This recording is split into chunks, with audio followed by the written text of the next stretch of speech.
Good afternoon, everyone! Ito ang inyong guro, si Teacher JR. At ako ang inyong moderator sa hapong ito. Ang breakaway session na ito ay para sa mga junior high school na nagtuturo sa mga sumusunod na asignatura.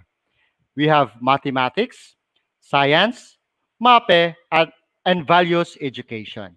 At mga ma'am and sir, tayo po ay live ngayon via FB page ng Jose Tuason Memorial Junior National High School at ng YouTube channel ng DepEd ICT team. Kaya naman, sa ating mga mathematics teachers, please click the like button. Again, sa ating mga mathematics teachers, please click the like button. Ayan, maraming salamat po. Sa ating namang mga science teachers, please click the heart reaction. Once again, sa ating mga science teachers, please click the heart reaction. Sa ating namang mga MAPEH teachers, please click the wow reaction. Once again, sa ating mga MAPEH teachers, please click the wow reaction. Ayan, hindi ko pa po nakikita yung ating mga MAPEH teachers. Again po, please click the wow reaction. And then, sa ating mga values education teachers, please click the happy reaction. Again, sa ating mga values education teachers, please click the happy reaction.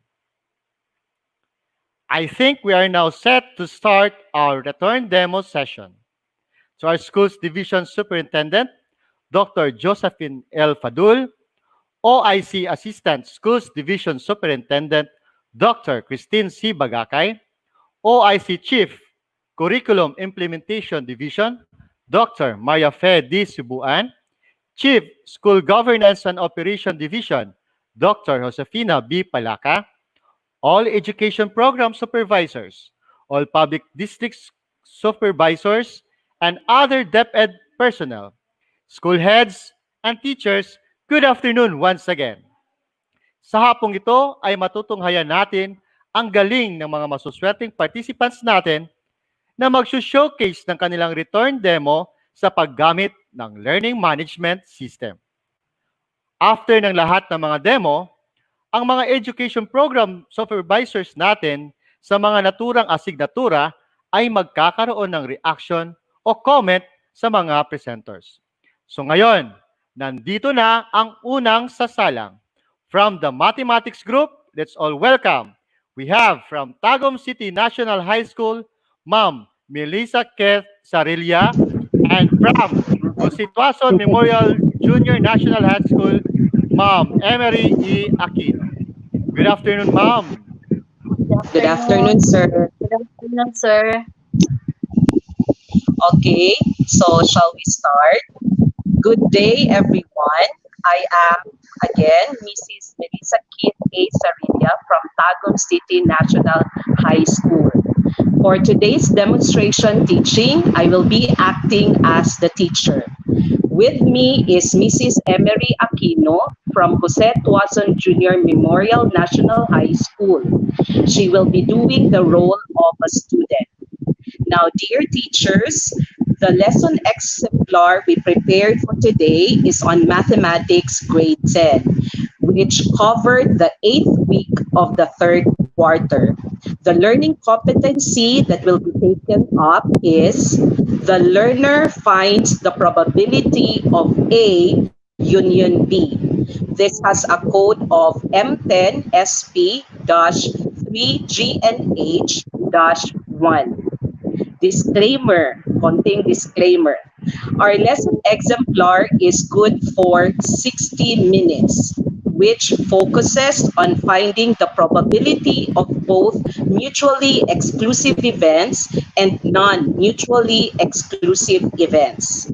But since the demonstration teaching is only good for 30 minutes, allow us to focus on mutually exclusive events only.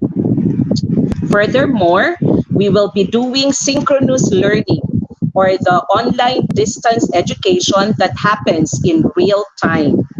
But we are sorry to say that we cannot show you a setting which involves multiple students.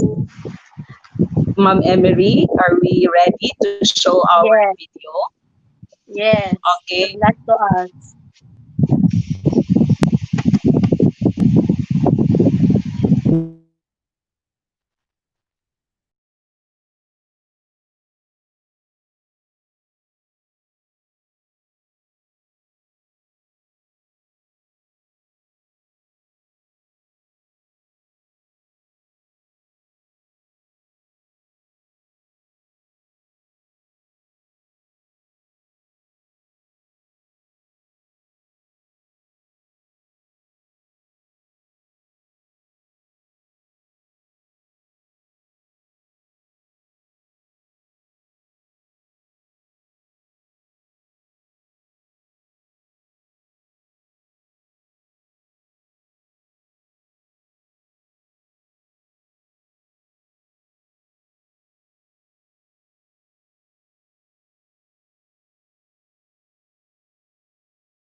Learner demonstrates understanding of key concepts of combinatorics and probability. Performance standard, the learner is able to use precise counting technique and probability in formulating conclusions and making decisions. For learning competency, the learner finds the probability of A union B. Learning objectives, at the end of the lesson, students are expected to, number one, define mutually exclusive events and non-mutually exclusive events. Number two, illustrate mutually exclusive events and non-mutually exclusive events. For the third one, we have find the probability of mutually exclusive events and non-mutually exclusive events. Okay, so Emery, please remember that at the end of the lesson, we should be able to achieve our three aims. Yes, Number ma'am. one, you should be able to differentiate between mutually exclusive events and non-mutually exclusive events. Second, you should be able to give examples. And number three, you should be able to solve word problems involving mutually exclusive events and non-mutually exclusive events. Yes, Are you ma'am. ready, Emery? Yes, ma'am. Okay, please go back to our course. Okay. Okay, first we have the preliminary activities, drill, review, motivation, and pit stop. Let us start first with the drill. In here, you will unlock new terms which will help you gain an idea about our topic for today. Emery, please click drill. Yes, ma'am. Okay. Okay, so for this activity, you are given 1 minute. Okay, press attempt if you are ready. Okay. So, mean shared common, I think that is mutual. For excluding others from participation, of course, it's exclusive. And the prefix for not is none. So, Okay, if you are okay. sure of your answers, you can now click finish and then submit and confirm. Yes, ma'am. I'm done. Yay! Okay, very good. I think you have mastered your vocabulary well.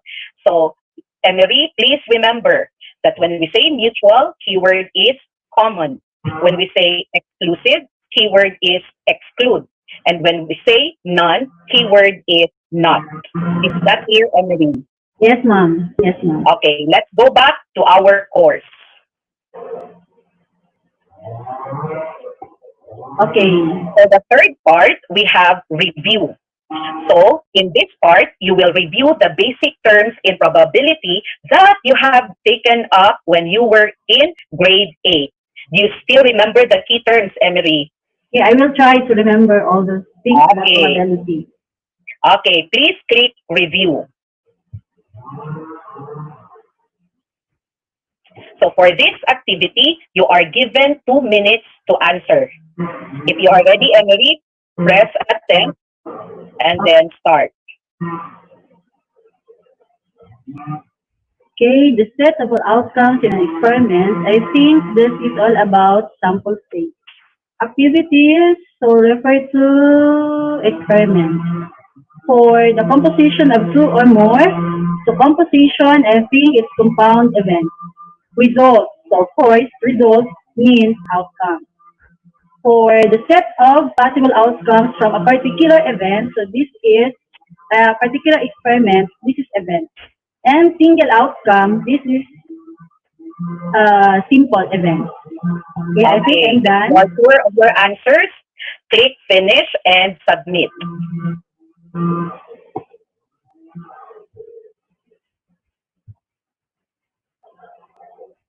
Let us see how well you have answered the activity.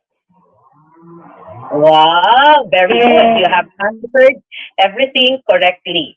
So, when you were in grade 8, you have learned the keywords experiment, which means activity. Second, outcome, which means result.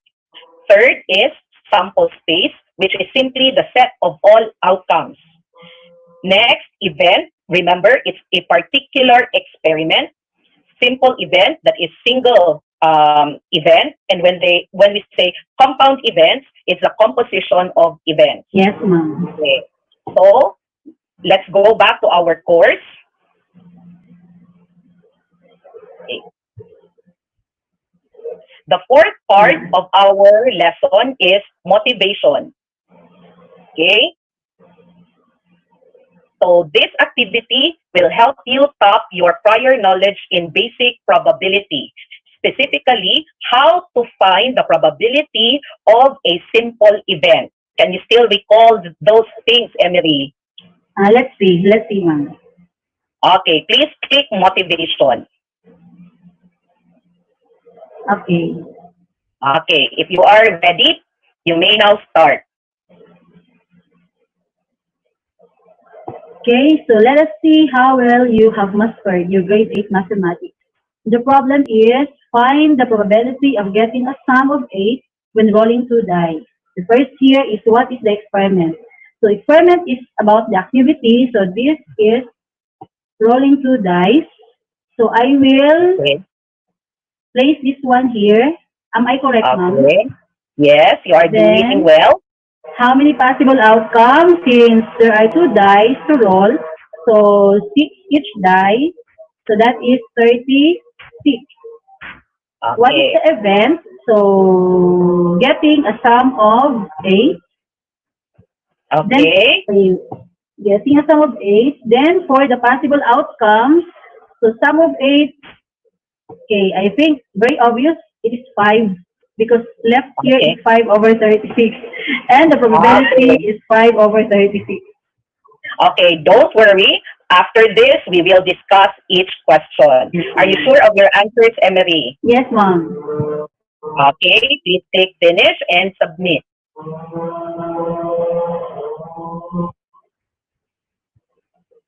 Okay. Okay, All my very answers good. are correct. All items correct.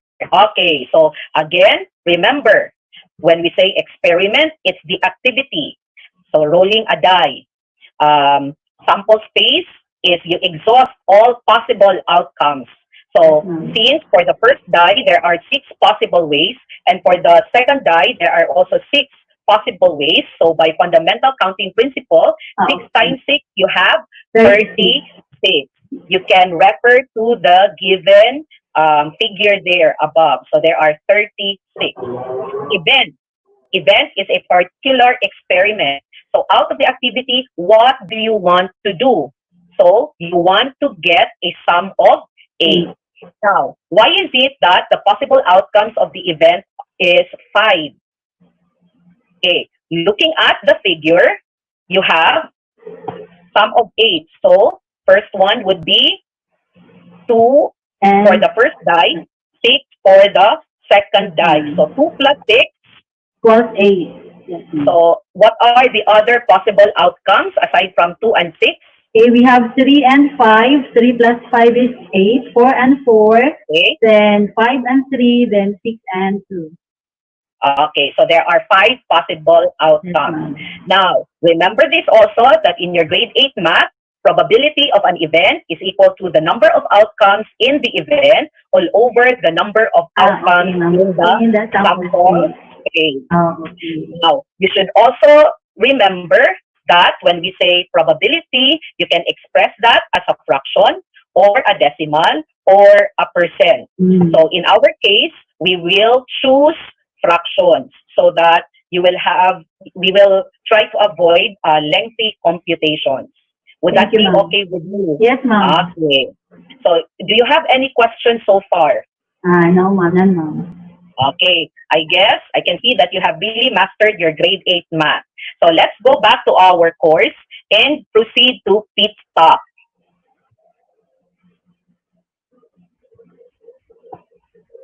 Okay, what is pit stop? Pit stop is for us to consolidate first the preliminary activities before we move on to the main lesson. So this is now where we connect your grade 8 math and your grade 10 math. Now, Emily, please do understand that when you were in grade 8, you only solve for the probability of a single event or simple event. This time, when in grade 10 math, still we will be finding probabilities, but this time we will have probability of compound events. So since this is just an introduction of our main topic for the whole week, we will focus only on 2 events. Is that clear? Yes, ma'am. Okay. So for pit stop, the activity is for the 2 events now that we are considering, is it possible? The main question is it possible for the 2 activities to happen at the same time, or should I say for the 2 events to happen together? Is that clear? Yes, ma'am. Okay. So if you don't have any questions, press attempt and start.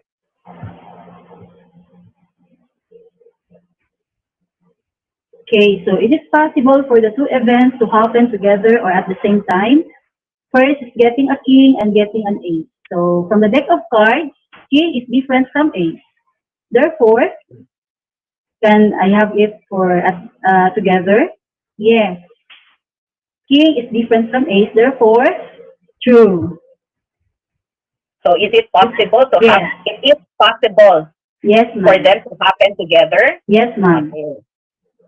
Next. Getting a 5 and getting a 6 when rolling a die. So it's not possible because 5 is 5 and 6 is 6. Therefore, it's false. Okay. Next. Turning left and scratching my head, of course, I can do it at the same time. So this is true. Okay. Next. Getting a king and getting a heart when drawing a single card. So yes, because in a king, there is also a heart. There is one card which is a king and a heart. So this is true. Okay. I'm not sure with my answer. Okay. Let's continue. Turning right and turning left when walking, of course. This cannot be done at the same time. So that is false. Okay. Very good. So if you are sure of your answers, click finish and submit. Okay, time's up. So submit. Yay. I Okay. have one wrong answer. Okay, you have one wrong answer. To put it in our dialect, ang hari ba pwede ba maalas? Ang alas pwede ba mahari?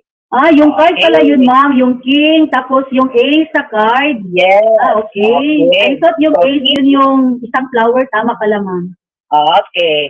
So, Yes. since they cannot happen at the same time, Yes. we say that they are mutually exclusive events. Yes. Okay, kindly scroll up. Mary, would you please read the definition first of Okay. mutually exclusive events? So for mutually exclusive events, so these are events that have no outcomes in common. Okay, very good. So number 2, you got it correct. So Yes, 5, as you have said, 5 is a 5 and 6 is a 6. So mutually exclusive events. Yes. Scroll down. Turning left and scratching your head. Obviously, you can do both at the same time, correct? Yes, ma'am. Scroll down, question number 4. Getting a king and getting a heart. Okay, so you can do them. You have a king that is a heart, and you have a heart that is a king. So they are non-mutually exclusive I see. events. Okay, ma'am. Okay.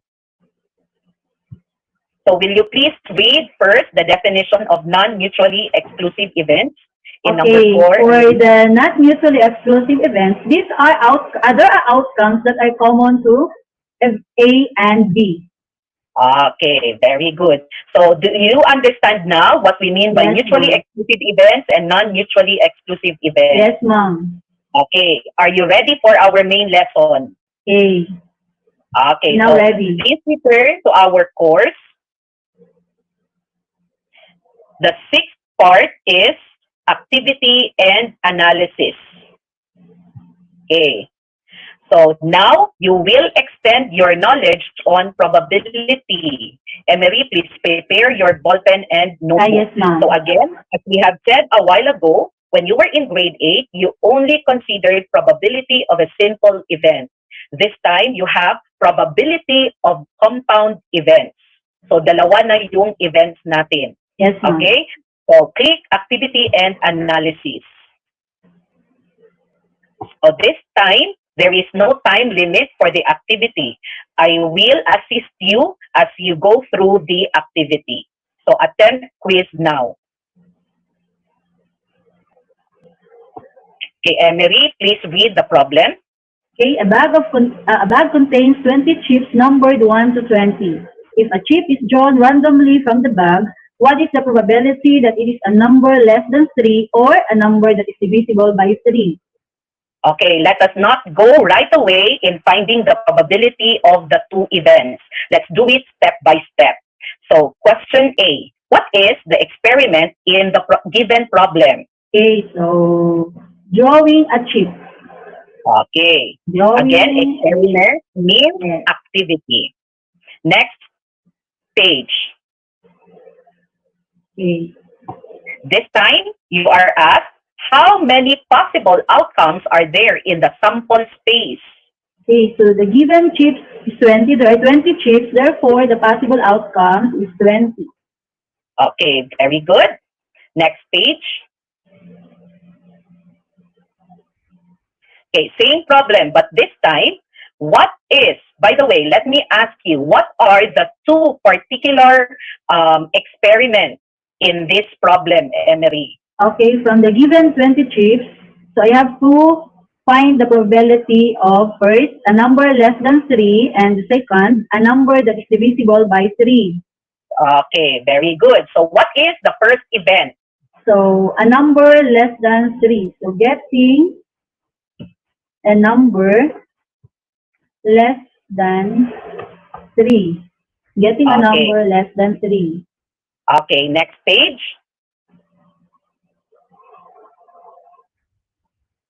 Okay. So you have already determined your first event.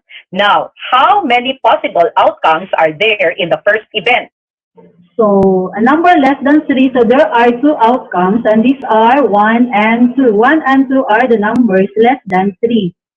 So my Okay, answer very is good. 2. Okay, Next page. You already know how many outcomes are there in the sample space. You also know how many outcomes are there in the first event. So the next question is, what is the probability of the first event? Okay, as you have said a while ago that the probability is the ratio of the outcomes in an event over the sample's outcomes in the sample space. Therefore, in the first event, there are two outcomes, so that is 2 over 20 outcomes in the sample space. So Okay. 2 over 20 and reduce the lowest term, that is Okay. 1 over 10. Okay, very good. Next. We are already done with the first event. So let's proceed to the second event. Emery, what do you think is the second event in the problem? So that is getting a number divisible by 3. Getting a number Okay. divisible by 3. Okay, next. So since you already know your second event, the next question is, how many possible outcomes are there in the second event? Or shall we say, what are the numbers there that are divisible by 3? Okay, so numbers which are divisible by 3, so of course start from 3, 6, Okay, 9, okay, 12, 15, and 18. So there are 6 possible outcomes. okay. Very good. Since you already know the possible outcomes in the second event, I guess you can answer this right away. Question H, what is the probability of the second event? Okay, so there are 6. So 6 over 20, reduce the lowest term by 2, so 3 over 10. Okay, very good. Next page. Now, before we proceed, let me ask you this first. Do the first and second events have outcomes in common? Yes or no? Again, Emery, what are the outcomes in the first event? Okay, outcomes in the first event, these are 1 and 2. Then What for about the the outcomes in the second event? second event, these are 3, 6, 9, 12, 15, and 18. Therefore, there is no common outcome for Okay, the two very events. good. So my Very answer good. is no. Okay. Next. So if there are no outcomes in common, how will you categorize the events? Are they mutually exclusive or non-mutually exclusive? Based with your explanation, ma'am, a while ago, therefore, this is mutually Okay. exclusive because there is no common outcome. Mutually exclusive. Okay. You are really an attentive student. Next Thank you, page. ma'am. Okay, so now that we have answered all the preliminary questions, the final question is, what is the probability of the two events either occurring? So, how many chances do you have for the first event out of 20? So there are 2 chances. Okay, for the second event, how many chances do you have out of 20? So out of 20, there are 6. Okay, if you are trying to get a number less than 3 or a number that is divisible by 3, how many chances do you have in all out of 20? Okay, so I think I'm going to add the first chance, the outcomes in the first event, the chances of the first event and the second event. So there are 2 out of 20 in the first event, and in the second event there are 6 out of 20. So if I'm going to add all in all, that is 8 chances out of 20. Okay. So, are you sure of your answer? yes, ma'am, 8 over 20, but I think I need to reduce that one into lowest term. So 8 over 20, that is by 4.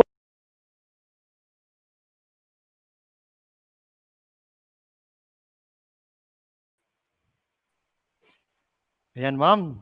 So, sa wakas, natapos na rin ang inyong return demo. Hello po, ma'am. Hello, sir. So Yan, we Yes. ma'am. hope that with the demonstration that we have given, some of the mga difficulties, mga pagduha-duha sa mga teachers about the new normal, somehow na-lessen naman. Yes, ma'am. So, Yes. yung, di ba po maganda po gamitin yung ating LMS, ma'am? Tama po ba? Yes, sir. Yes, sir. Yan po. So, hindi po mahirap sa ating mga guro na gamitin po yung ating LMS. So, napakaganda po Yes, ng ating Okay, LMS. I would like to ask Ma'am Emery to yes. answer that question. Okay, so good afternoon, Sir JR, and to everyone. So using LMS, it was a challenging and amazing experience. Challenging in the sense na kahapon talagang merong struggle, but thank God we were able to perform, to record all the things na kailangan namin for this presentation. And amazing experience in the sense na I know hindi madali ang LMS, but this is my first experience having this virtual classroom using the LMS. And I know mahirap at first, but in the long run, masasanay din tayo dito. Basta lang for us teachers, we should have this built-in desire to learn and expand our knowledge to grow and develop. Yan, ma'am. Maraming salamat po. Ika nga po, be positive always. Tama po, di ba? Okay. So, maraming salamat po sa ating mga mathematics group sa inyong return demo. At ngayon naman po, ating putunghayan ang susunod na magpe-present ng kanilang return demo.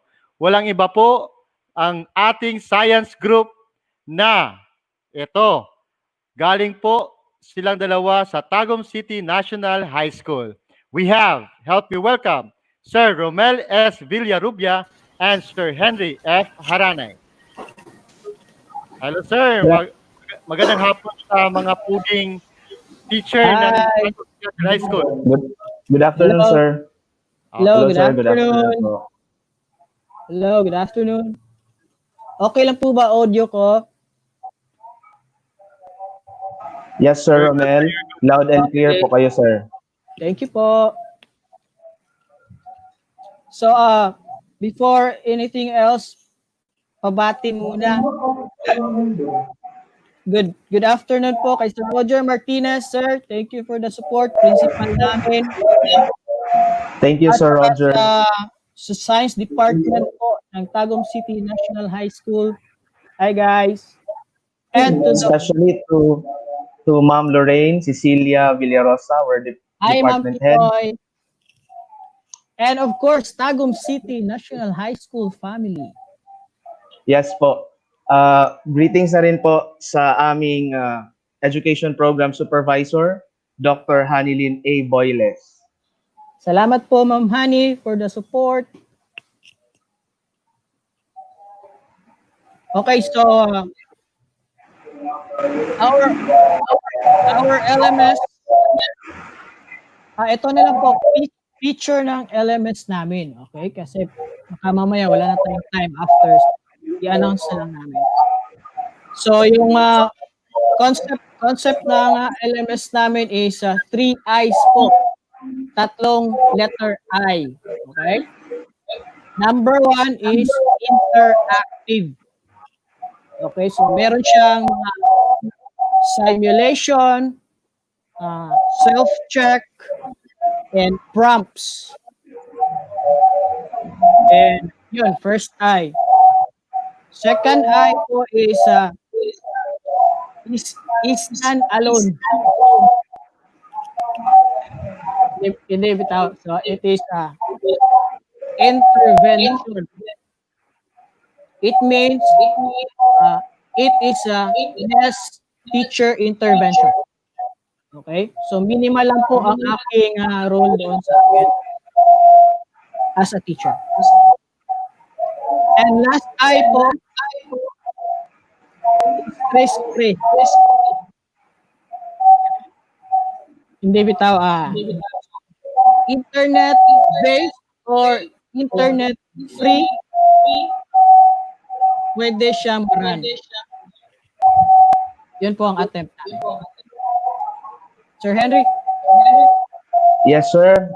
We hope that you will enjoy watching our prepared return demo video and that you will learn the beauty of using LMS for our students this upcoming school year. Siya nga pa pula, meron kaming LMS ng aming Tagum City National High School. Ang nag-develop po si Sir Henry Haranay. Sir Henry. Yeah, that's together with Ma'am Engineer Audrey Clarin, Engineer Audrey Clarin. with the support of our very active, proactive school principal, Sir Roger A. Martinez, and our education program supervisor, Dr. Hanilin Boynes. Thank you, sir. And ma'am.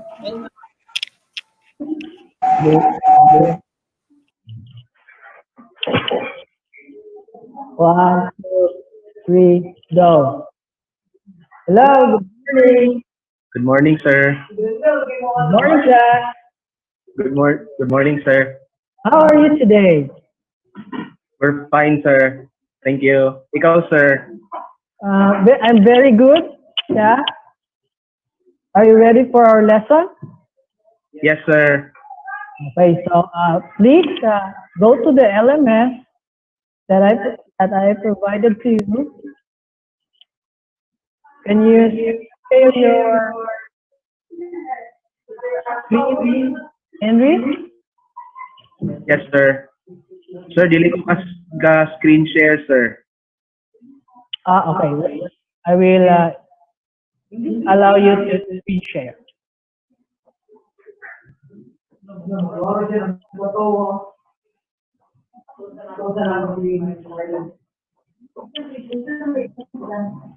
Okay, pag-screen share, pre. Sa so, Dili man, kaya ma'am. And maximize it. Okay, very good. So, to start our lesson, go to the introduction. Just click that DTOT LMS first, side. Okay, very good. And then, you read first the introduction.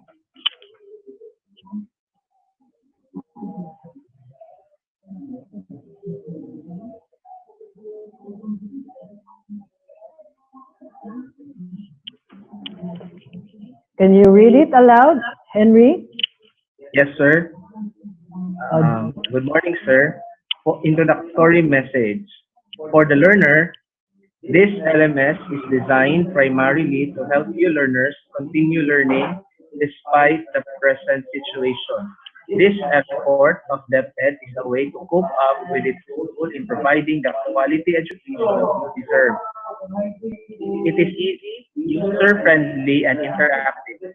It allows you to give comments or answers on their parts. Icons with are provided as you guide throughout. Words, figures, and symbols are made to be easy for you to understand. This LMS will help you learn science and concepts and develop your positive attitude, values, and interest in science. Explore this LMS thoroughly for the best experience. Have fun. Okay, very good. Now, you may proceed to the let us learn portion of our lesson. Where should I click, sir? Just go to the next tab you can find below the introduction. Okay? This one, sir. Let us learn part Yes, one. correct. Just click that, and you can go to the let us learn. Okay, just play the video and watch.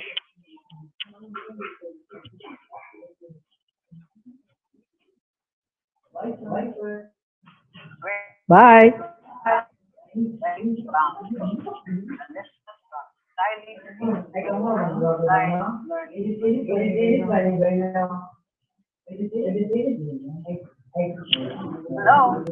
Next, welcome to lesson playing song. You know that there are songs. What are songs? Not worried, you can answer as you want. You will soon realize the answer. Watch of the next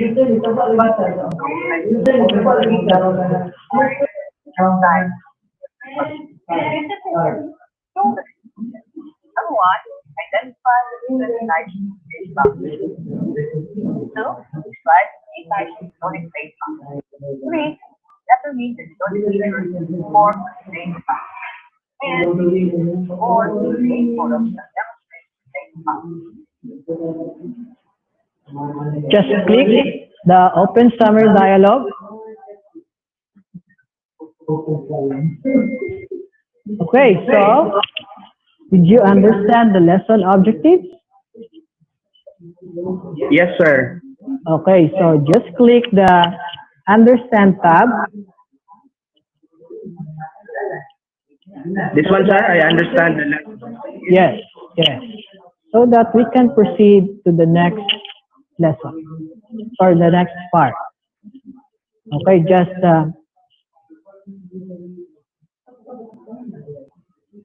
roll the mouse below and then just click on the Let Us Learn Part 2.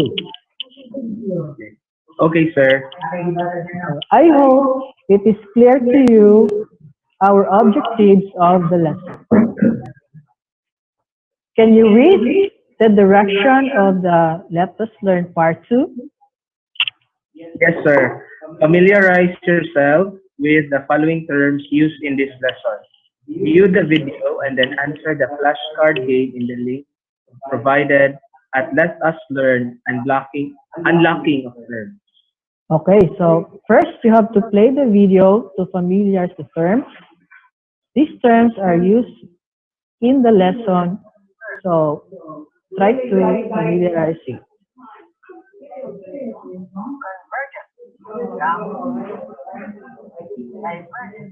You can also maximize it if it's not clear to you so that it's visible.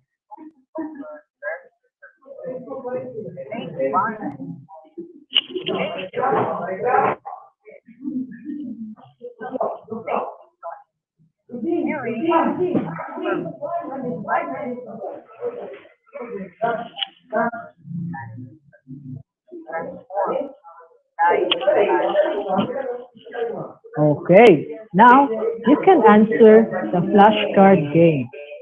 Just roll down the mouse below and then, as you can see, the given are the terms. You identify what it refers to. Or Where should I put my answer, sir? put your answer in the your answer portion of the flashcard. Just click the your answer like that. Very good. And then try to answer it.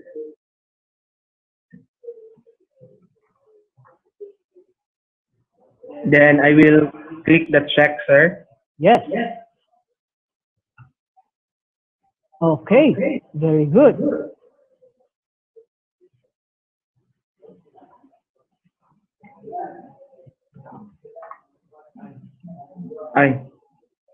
It's okay because it's just familiarizing the terms. So do not worry. You will master it as we go along.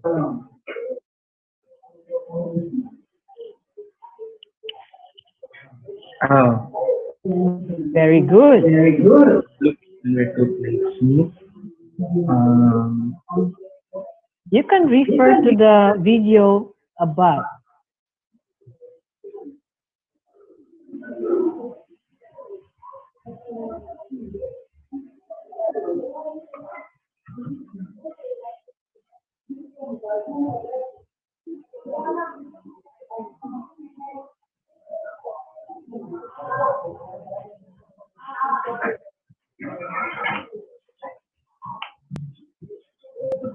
So if you want to master the terms, you can just go back later as we going through the different parts of the lesson. Okay, so you can click the show results for your score. So it's 3 out of 5, 4 out of 6. Okay, not bad. Okay, now we can proceed to the let us try portion of our lesson. Just click the let us try.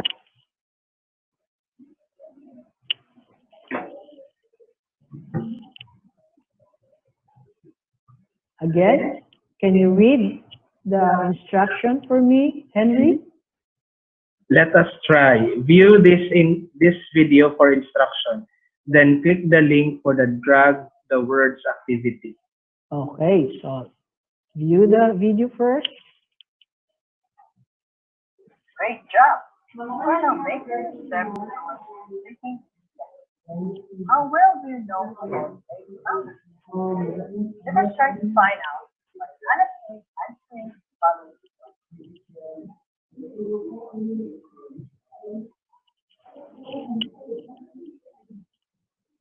Okay, below it are the drag the words in the correct box. But do not worry if you don't know the answer. This is just try to know if you have any idea of our lesson. Just try. How am I going to answer this one, sir? So drag, hold the words, the keywords, and then drag it to the space provided at the right portion beside the text, the sentence. Okay, like that. Very good. Okay. Thank you, sir. Convergent boundary. So,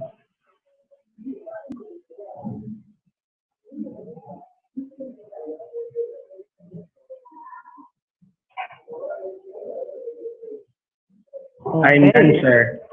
Try to check your answer and let's see if you get it correctly. Okay, 3 out of 5. At least you know something of our lesson. Let's just go over the next part of the lesson so that you will enrich your knowledge about it. Just Yes, click, sir. again, click the Let Us Study Part 1. Okay na, sir. Okay, now I will read to you the instructions. 4 into 1. Try to guess the word that is described the 4 pictures. It has something to do with our lesson today. Can you guess it? Good luck. So you click the link provided there. That's one. Okay, so that's it. Click it, and then a pop-up will show. Okay, now, so we have here a 4 into 1. Are you familiar with this game? I like the 4 picks 1 word, sir. Yes, correct. So, try to guess the word that is described by the following pictures. Do you have any idea? A frame. This one is a fence. The Great Wall of China. Is this boundary, sir? Okay, just click the icon to see the answer. Very good. You are correct. Now you can proceed to the next part. Shall I close this one, sir? Yes, just close it and go back to the elements. Click Let Us Study Part 2. Okay, that's it. Again, the same process. Just click the link and a pop-up will show, or in a new tab. Okay, so we have that. Can you guess the word? Um, Let me see. This one is plate. This one, I don't know this picture. Maybe I'll go for plate. Okay, try to click. Yes. Okay, very good again. So the answer is play. So you have a very good background idea of our lesson. So next, just close it and then proceed to the Let Us Study Part 3.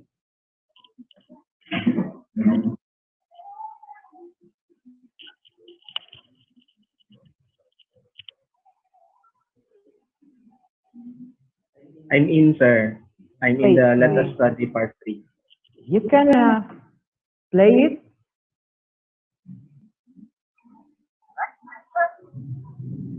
Or one bundle?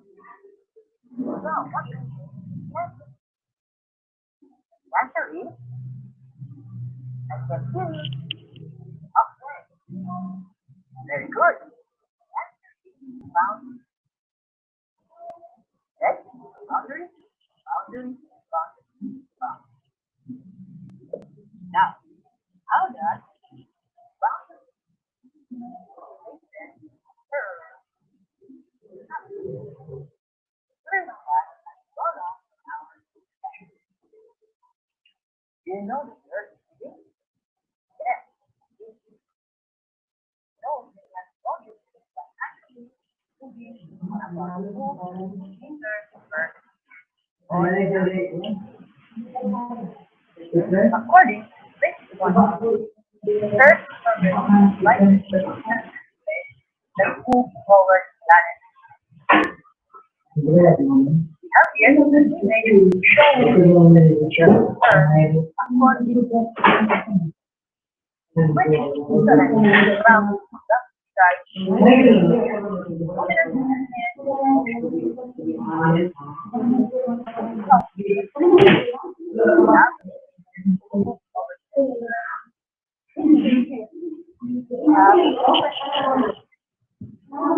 For example, which is now Let's have a specific plate here.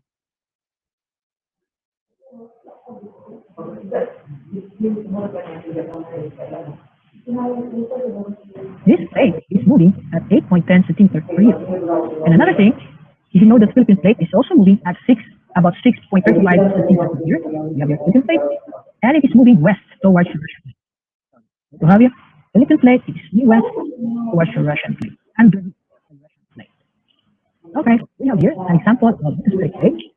There are two kinds of plates here. This one is continental plate because it's on the continent, and this one is oceanic plate because it lies beneath the ocean. These are types of plates. This is how plates look like.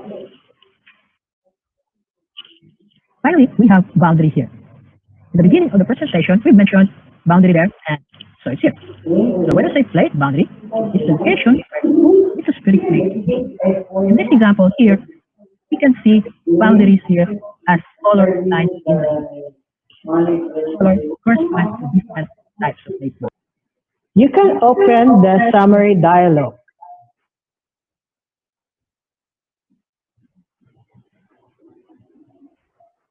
Okay, so we have here. Are you ready for the next section? Did you understand the lesson or the presentation? Yes, sir. Okay, so very good. You'll find out if you have learned something from the presentation by proceeding to the next lesson. Okay, just roll the mouse below and click the Let Us Practice.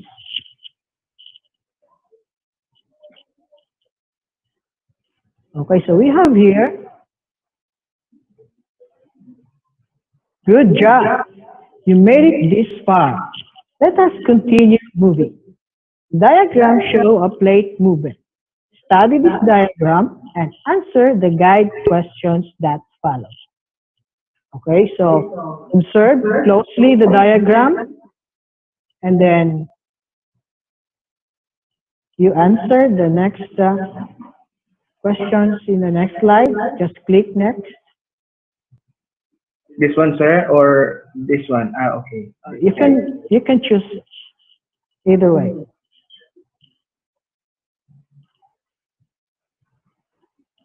Okay, so drag the words into the correct boxes. So, how does the two plates move? What is your answer, Henry? Come together. Okay, Used to describe this movement. okay,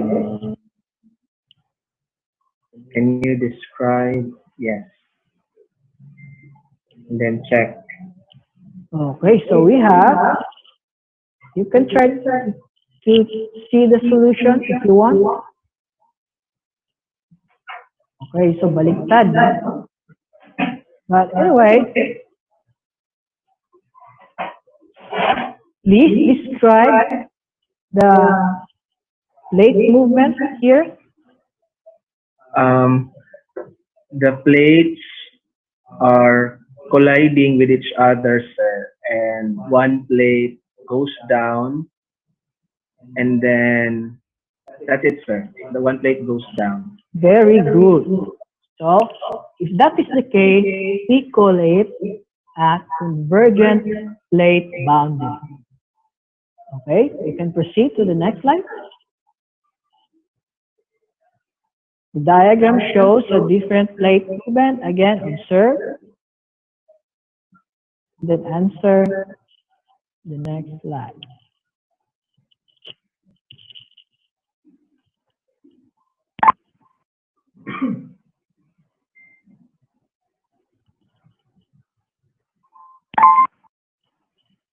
Correct?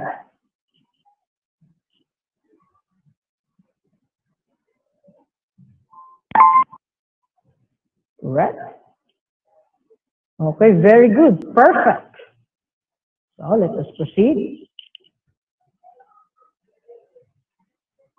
Again, this is a different plate movement. Observe. And then answer the next slide. So I'll give you a clue on this portion here. You choose from the word slide, transform, and transform plate boundary.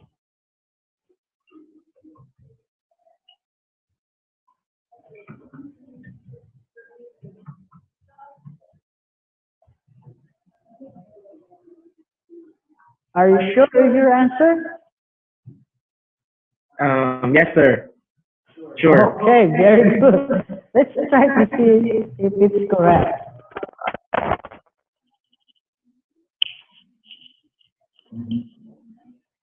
Wow, amazing. Next. I-post sa pre kay nalog. Okay. Okay, you can proceed to the next slide.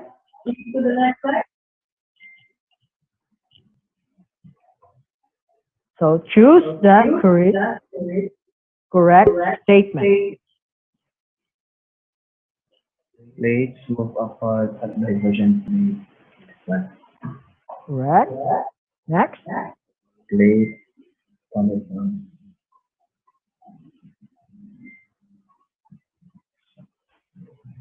Then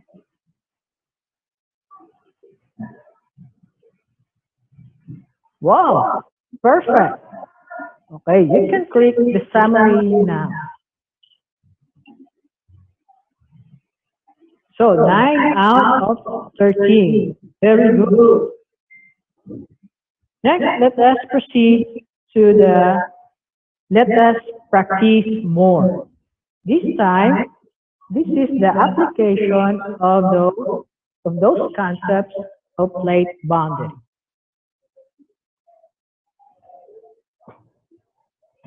Wow, congratulations! You made it this far. In the Let Us Practice section, you have tackled there the basic types of plate boundaries, its characteristics, and its movement.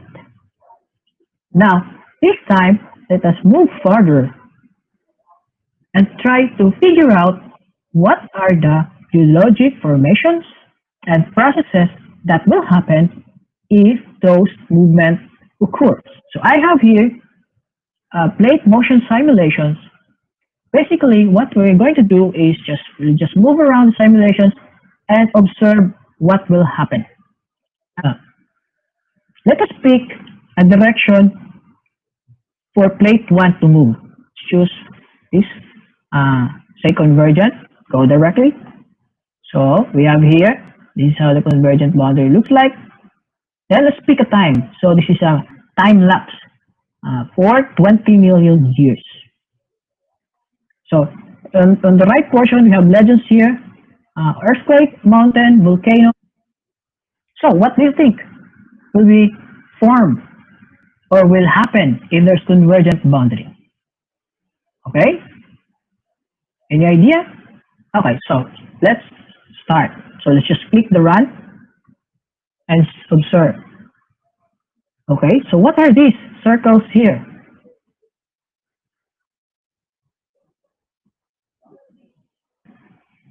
What are these curved figures here? Okay, so you just click the hand sign like that. Okay, and then to answer. What is form? Um,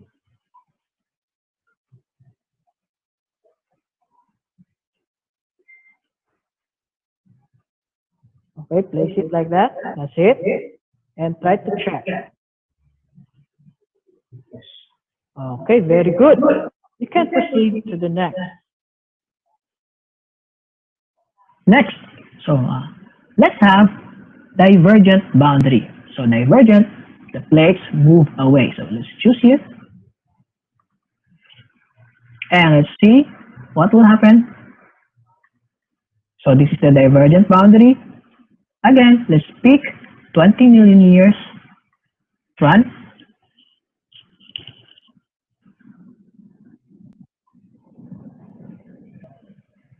So what are those circles? And what is that blue colored lines there? And what is that shape form in the middle? So again, just click the icon and then try to answer. a divergent plate boundary can also occur within a continent. It is called continent drifting. Um, River rises beneath the uh, magma. Rising magma causes earthquakes and underwater bodies also form. This produces a volcano or river of a pond. Okay, try to check. Oh, Okay, so 4 out of 6. You can view the answer. Yeah, so that is volcano and valley. That is still a high score. Okay, then proceed to next. Oh, that is divergent boundary. Next.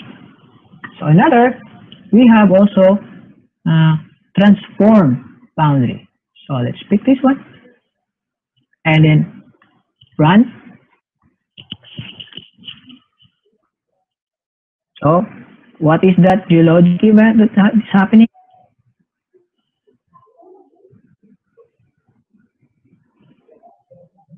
Again, icon, click.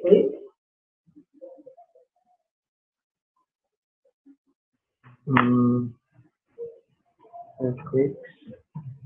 The world's best known transform fault boundary Okay, check. Yeah. Okay, you can use it. Okay, so that is still acceptable. Fault or fault boundary. Yeah, that's correct. Thank you, sir. Next.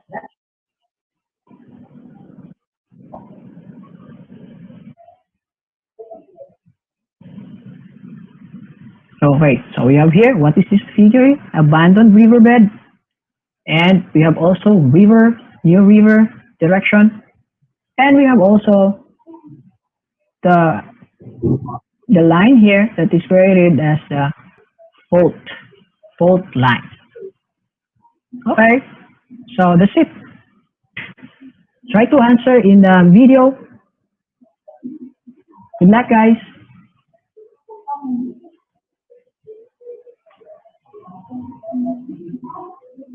Okay, now it's more. Let us sum up what we have learned by clicking the Let Us Remember portion.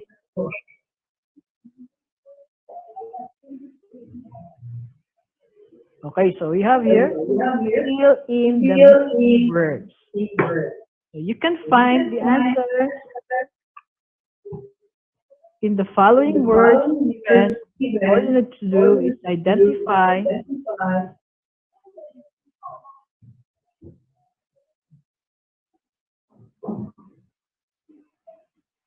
We get the two atoms.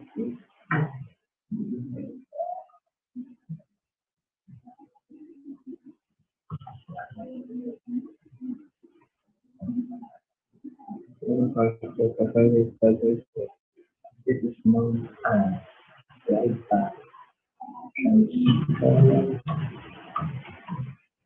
a precursor called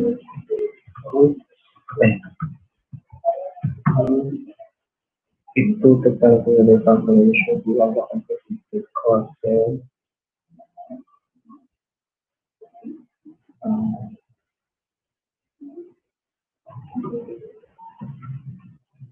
and forms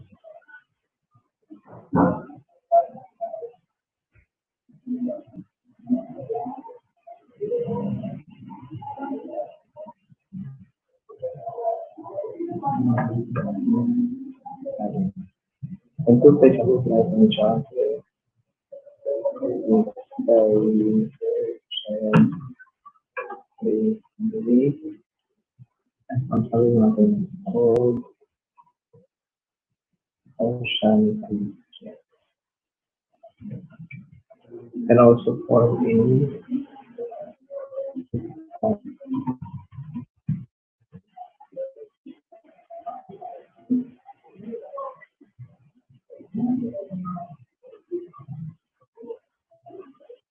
okay, only one mistake. Very good. So I guess we can proceed to the next part. Let us reflect. So in this portion, we have here different types of landform. Identify the type of state boundary involved in the geologic feature shown. What do you think is that? Okay. Very good. number two transform. Very good.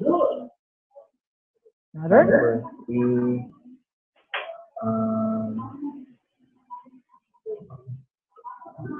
convergent.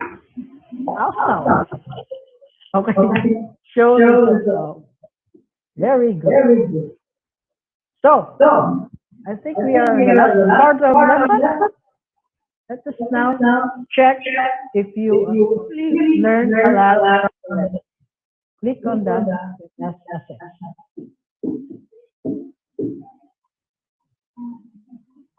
Just click the attempt quiz now.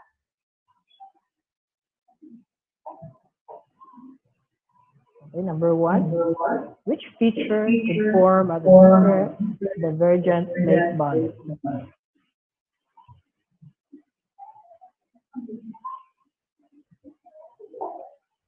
Okay, number two. Can you read? Where does some of the largest mountains in the world, including Himalayas, or um, two continental plates converge? Next, Okay. a large chunk of lithosphere that can move over Earth's surface is called plate. Okay. The edge where two tectonic plates meet is plate boundary. And what type of boundary where two plates move together? All of the above. Okay. Check. Let's check. Are you sure of your answer? Yes, sir, sure. Okay. Just click submit all and finish.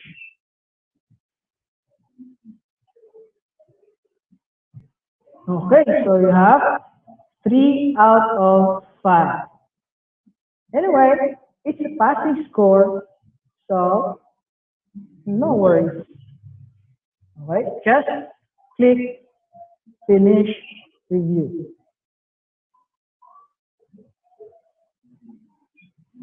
Okay, and go and just click to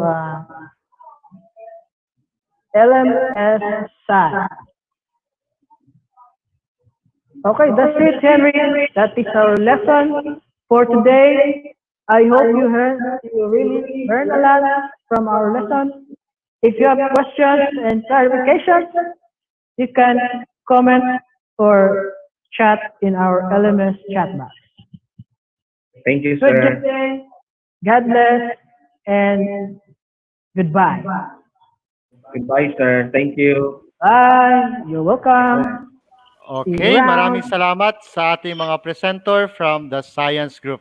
By the way, kanina po sa ating math group, kasama natin ang ating OICCID Chief, Dr. Maria Fe Sibuan, as our instructional manager. Sa science naman ngayon, kasama natin si Dr. Hanilyn Boyles as our instructional manager. At mamaya ay magbibigay sila ng kanilang mga comments sa naganap na return demo. So Sir Romel and Sir Henry, how was your experience in the use of the learning management system? Ako na, I pre. think, sir, yes. Sige, sir. Sige, ikaw. Ano, pre? Sir Romel? Okay. It was very good, sir. It was very fun.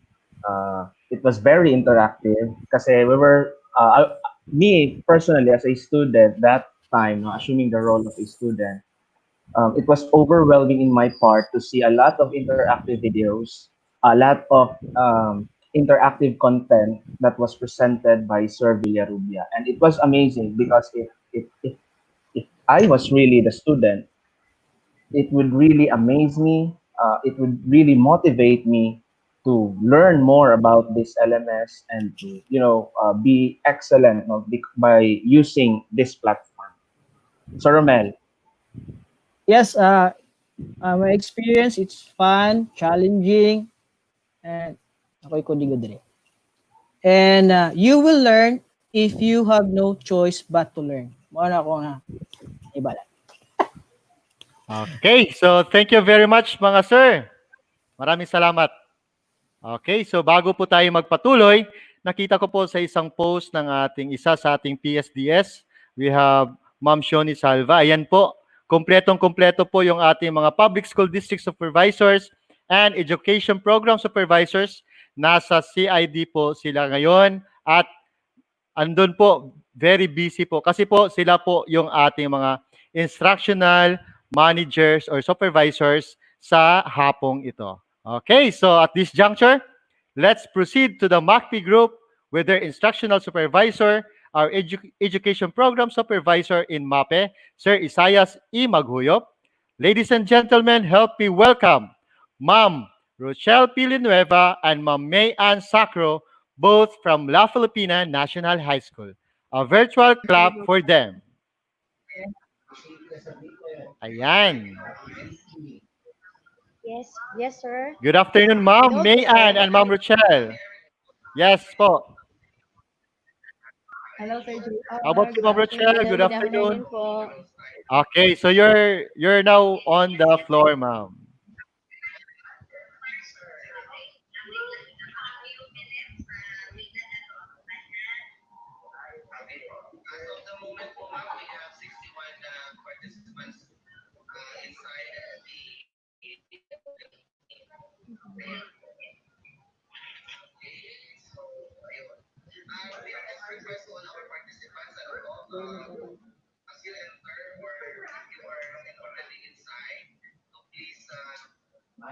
Hello, hello. Okay, good afternoon. I am Rochelle, MAPEH teacher of La Filipina National High School, and I will be the teacher in this animation. Hi, good afternoon. I am May Ann and I will act as a student of teacher Rochelle. So we will now present to you our video.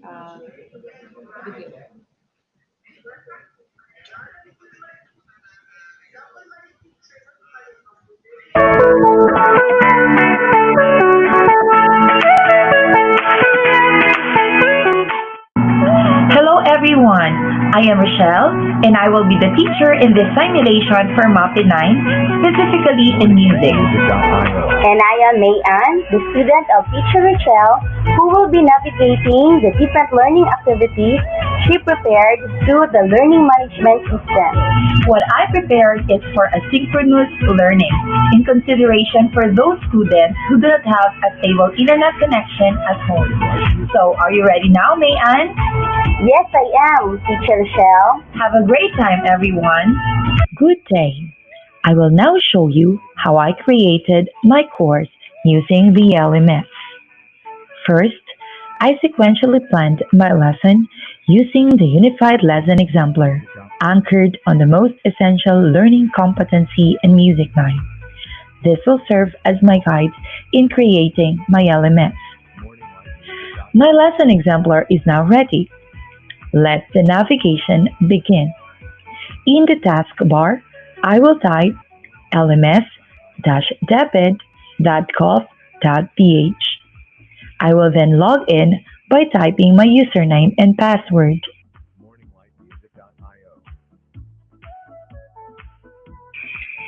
Now, I have successfully accessed the Learning Management System portal. I will now go to the site home, then click the preceding details that are applicable.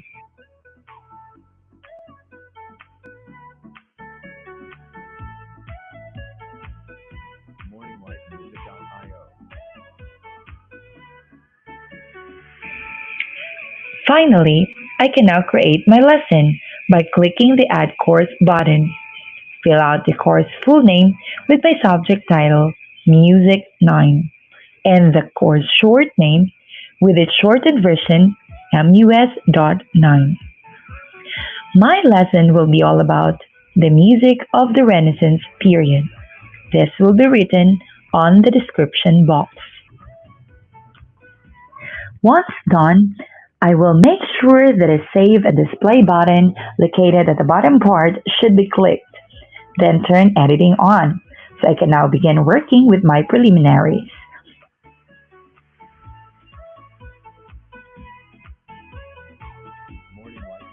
Then click Add Activity or Resource. I will now add quiz to my preliminary activity, which is the drill. Fill out the name with the activity title, identifying texture. Write directions for the students to follow on the description box and then click Save and Display button. Click Edit Quiz, then look for the Add button to add a new question. I will be using short answer type of quiz in this activity. Fill out the question name with the link of the first video sample to be identified, then look for a Create Link icon. Once done, reflect the points. For this activity, 5 points will be awarded for each correct answer. Since it is a short answer type of assessment, fill out the boxes for options with the same answer, but you have to type in all lowercase letter for answer 1, capitalizing the first letter of the word for answer 2, and in all uppercase letter in answer 3.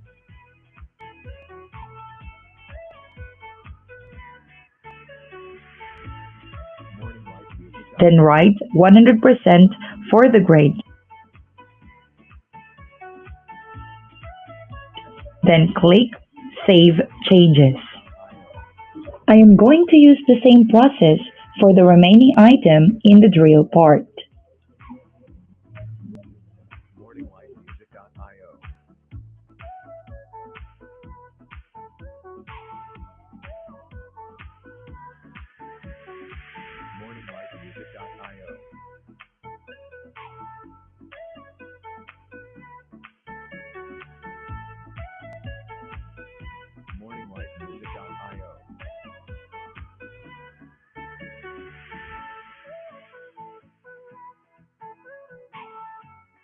morninglightmusic.io.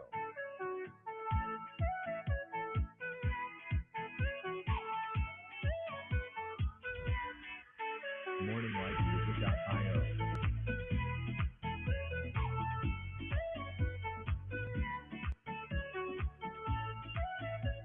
morninglightmusic.io.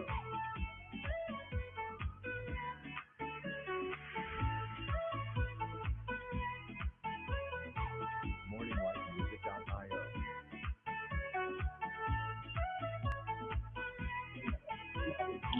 I will type the maximum grade on this part. In my case, it's 15 points all in all. Again, I will go to the preliminary activity. Add activity or resource. Click label. Type the word review on the description box, then save and return to course. I will now proceed to the review part of my lesson, and I call this activity Who has a full bottle? This contains questions related to my previous topics. I will perform the same process here as I did in the drill, but this time I will be using the multiple choice type of assessment. Fill out the question name with the item number. Then on the description box, I will have my direction for this activity be reflected. Question number 1. Who dominated the development of music during the medieval times? I will then click one answer only. Tick the box for shuffle choices if you wanted to lessen the chance of cheating among students. Then set the number of choices. I have chosen the ABC format. Then I will type is choices in this part here.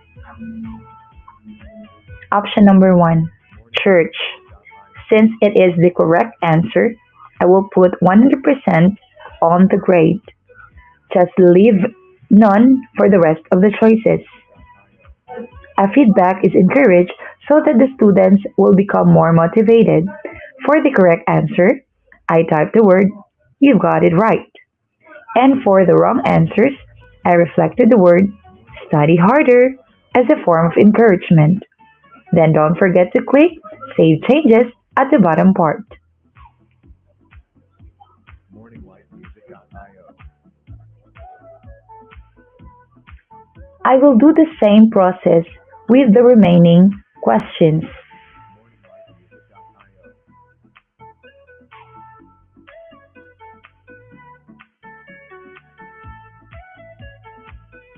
morninglightmusic.io.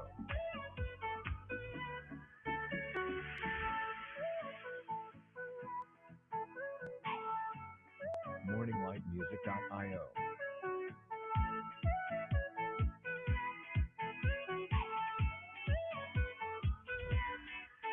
morninglightmusic.io. Then continue the same process for question number 3.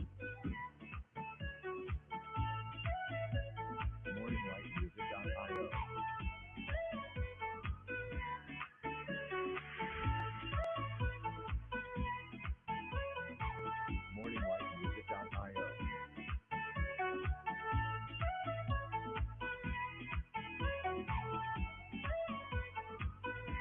morninglightmusic.io. morninglightmusic.io.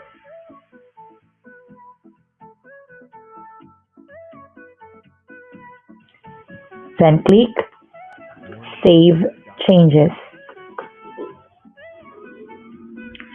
1 point will be given per correct response. So there will be a total of 3 points and must be reflected on the total grade or maximum grade. We will now work on the motivation part, repeating the same process as with the drill and review. I call this activity Music Express.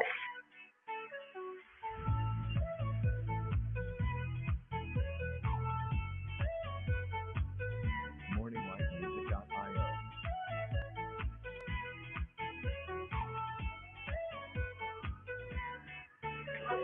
Students will click the link to listen to the song Now is the Month of May by Thomas Merle.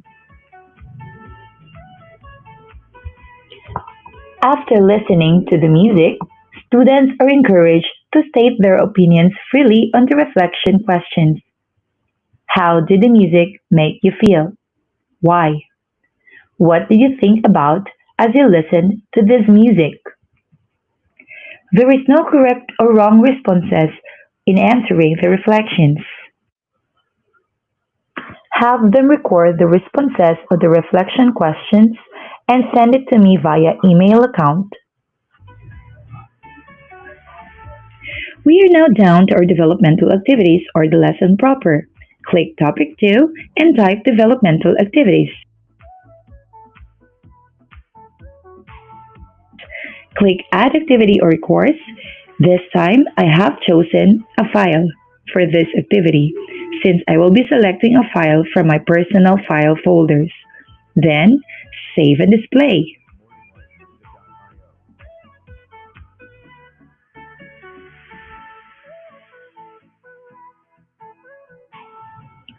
Morninglightmusic.io. For the analysis, the activity title is Bring Back Melodies. Here, the students will analyze the song entitled Now is the Month of May by Thomas Merle. Guide questions are provided. Students will base their answers on the music selection they are to hear.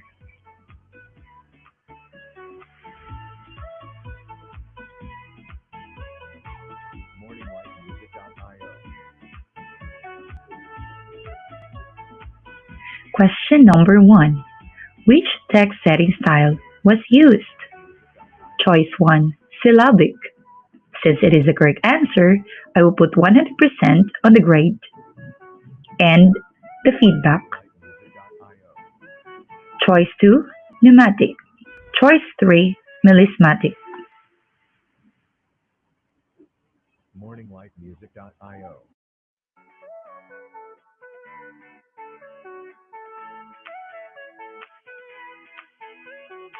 Morninglightmusic.io.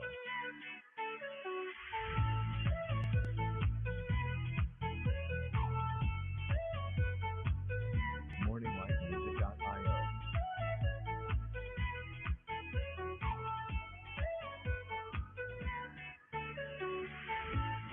Morninglightmusic.io.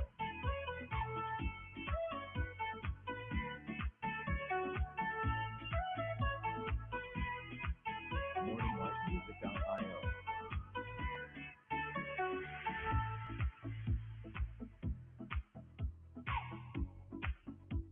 Morninglightmusic.io. Save changes.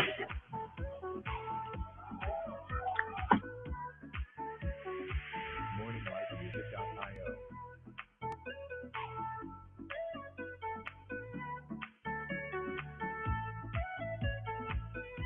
Morninglightmusic.io.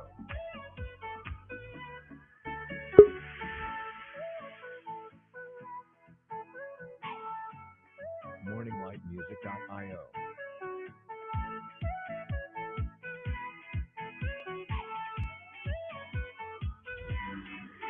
Morninglightmusic.io. There you go. We have already reflected the activity and the analysis in our developmental activities. We will now proceed with our abstraction. Morninglightmusic.io.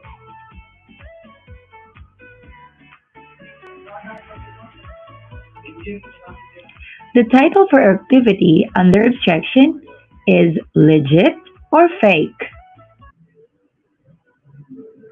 If the student find the statement legit or true, then they have to choose the happy emoticon and they have to choose the sad emoticon if their answer is the other way around.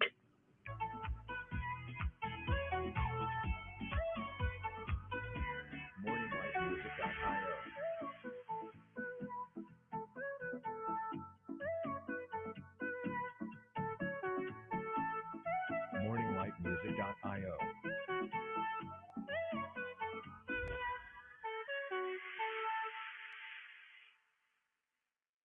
Morninglightmusic.io. Morninglightmusic.io.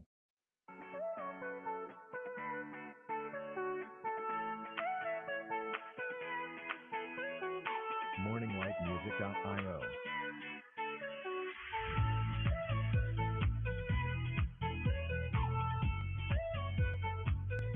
Morninglightmusic.io.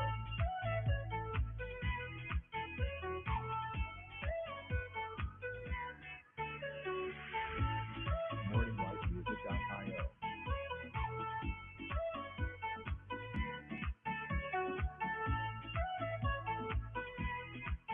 Morninglightmusic.io.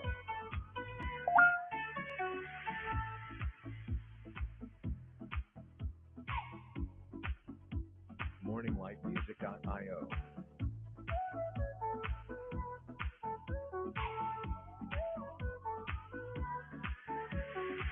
Morninglightmusic.io.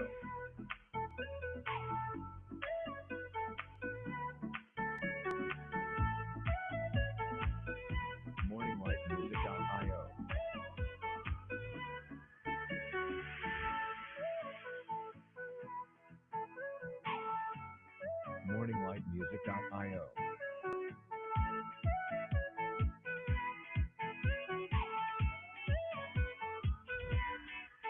Morninglightmusic.io.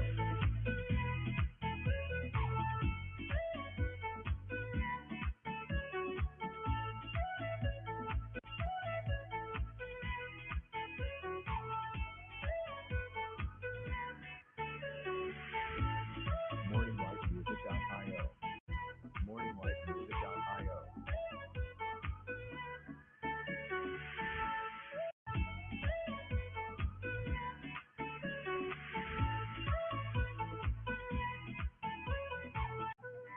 Finally, we are on the application part of our developmental activities. Always remember to click the Save Changes button. This time, the students will have to sing the song entitled Now is the Month of May by Thomas Merle.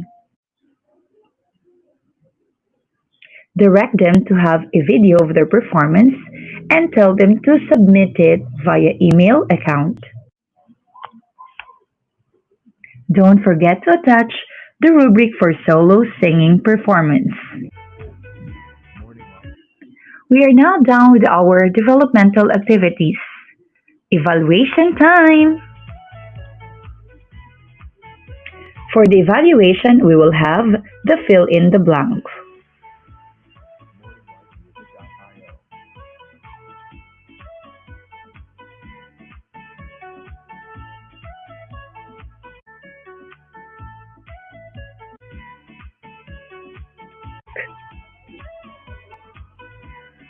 That I didn't know before we started the lesson. Finally, it's done. LMS accomplished. It's time to schedule a teleconference with my students via Google Meet or Zoom. I will also have it posted in their chat box. That could be all. Teacher Rochelle, signing off. Teacher Rochelle directed me to access the course in Music 9 she created. I will now go to the taskbar and type lms-test-deped.gov.ph. I am now in the LMS portal. I will type my username and my password. Then, click Login. In the menu bar, go to My Course and click Music 9. Teacher Rochelle already made the preliminary activities, which started with a prayer.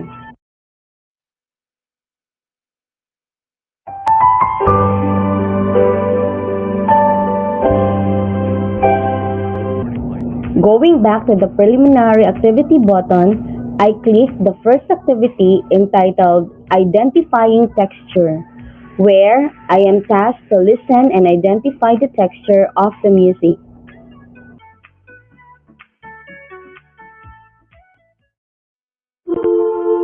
Seems like everybody's got a price. I wonder how they sleep at night. When the sale comes first and the truth comes second, just stop for a minute and For this song, my answer is polyphonic. The same thing I do with items number 2 and number 3. Just click the next page. Be right here. Okay.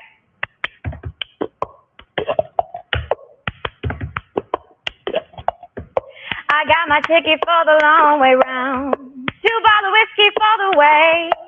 For number 2, my answer is monophonic. Music.io.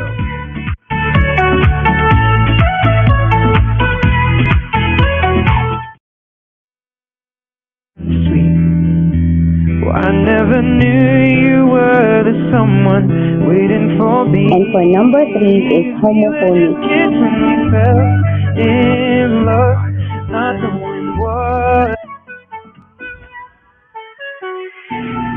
Click the Submit All and Finish button to view that my answers are already saved.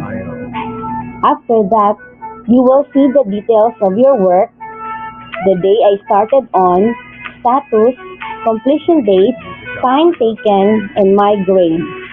Then when you scroll down, you will notice that the answers are revealed in each item. Click Finish Review button where you can find at the bottom to go back to the preliminary activities. Click activity number 2 entitled Who Has a Full Bottle? I am going to click the Attempt Quiz Now button. My quiz is a multiple choice type.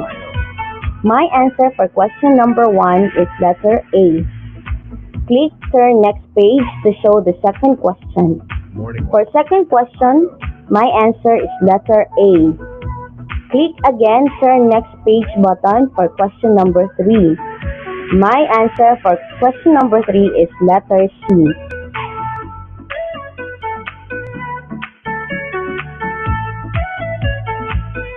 Music.io. Then I click the Finish Attempt button, which is located below, to indicate that I have finished and saved my answers in my review activity. Then I click Submit All and Finish button. I need to click the confirmation button to finalize my answers. After that, I can automatically know if my answer is correct. For this activity, I got 2 out of 3. Music.io.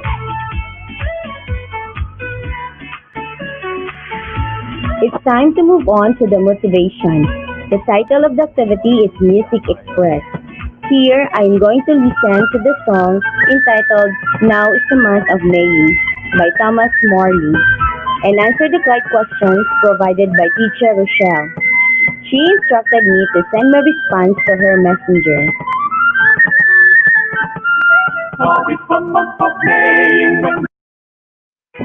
For activity number 4, I will open the attached file containing the discussion of teacher Rochelle about music of Renaissance. I am now in the analysis part, the music listening activity called Bring Back Melodies, where I am going to listen and analyze the example music of the Renaissance period. Now is the month of May. After listening, I will answer the multiple choice type questions by clicking the letter of the correct answer. Here, I will follow the same process I did earlier in the previous activities. Music.io.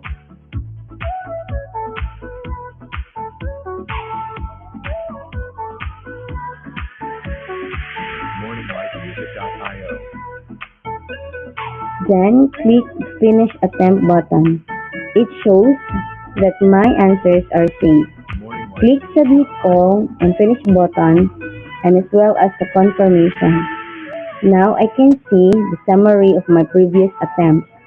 It reveals the date of my work, the time and date I started, status, completion date, time taken, marks, and grades. I can also assess my answers if all are correct or not. I will go back to the developmental activities and answer activity number 6 entitled Legit or Fake. I am now going to attempt the quiz. So this quiz is a true or false type of assessment. For statement number 1, my answer is happy. Click next page to reveal the second statement. For number 2, my answer is happy. Number 3, sad. Morninglightmusic.io. Number 4, happy. Morninglightmusic.io. Number 5, happy. Morninglightmusic.io. After finishing it, I click finish attempt, then I will see my status, then the correct answers of my test. I click finish review to see the summary details of my attempt, and my answers are all correct. Back to the developmental activities, I am now in the application part. My task is to submit a solo singing performance guided by the rubrics given by Teacher Rochelle. Here, I will be evaluated to the following criteria: pitch and accuracy, tempo and rhythm, and expression, with the following indicators: 10 as excellent, 7 is good, 5 needs improvement. I will send my video performance to Teacher Rochelle in her email account. Now it's the month of May, when merry let's are playing. La la la la la la, la la la la la la. Now it's the month of May, when merry let's are playing. La la la la la la, la la la la la la. For the evaluation, I am tasked to answer the fill-in-the-blank type of assessment. I will click the attempt quiz button and answer. For statement number 1, my answer is sacred. Morninglightmusic.io. Then I click next page for number 2, and my answer is vocal.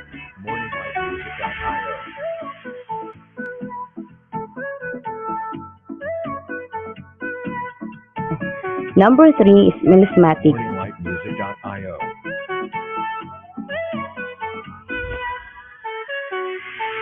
Click finish attempt and click Morninglightmusic.io. submit all and finish.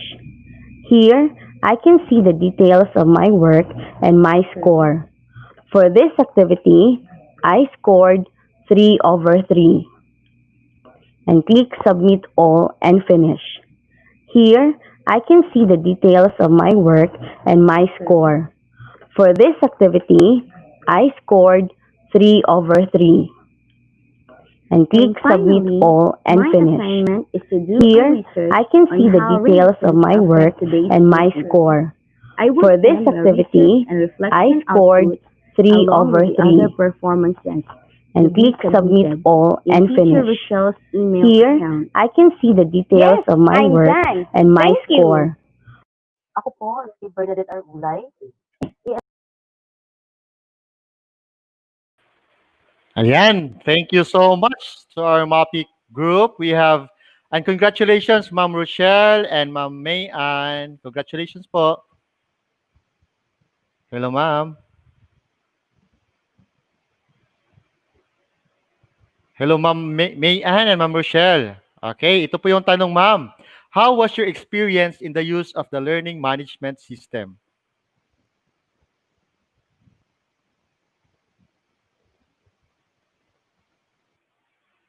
Hello, Ma'am. Mahina po yung, nakamute po yata yung mic ninyo, Ma'am. Okay, so, sige po, Ma'am. Ayan, so, ayan, nakita po natin na hindi po mahirap gamitin yung ating learning management system.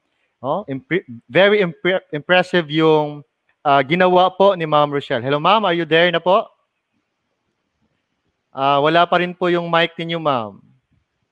Ayaw pong gumana. Okay. So, bago po tayo magpatuloy, tingnan po natin.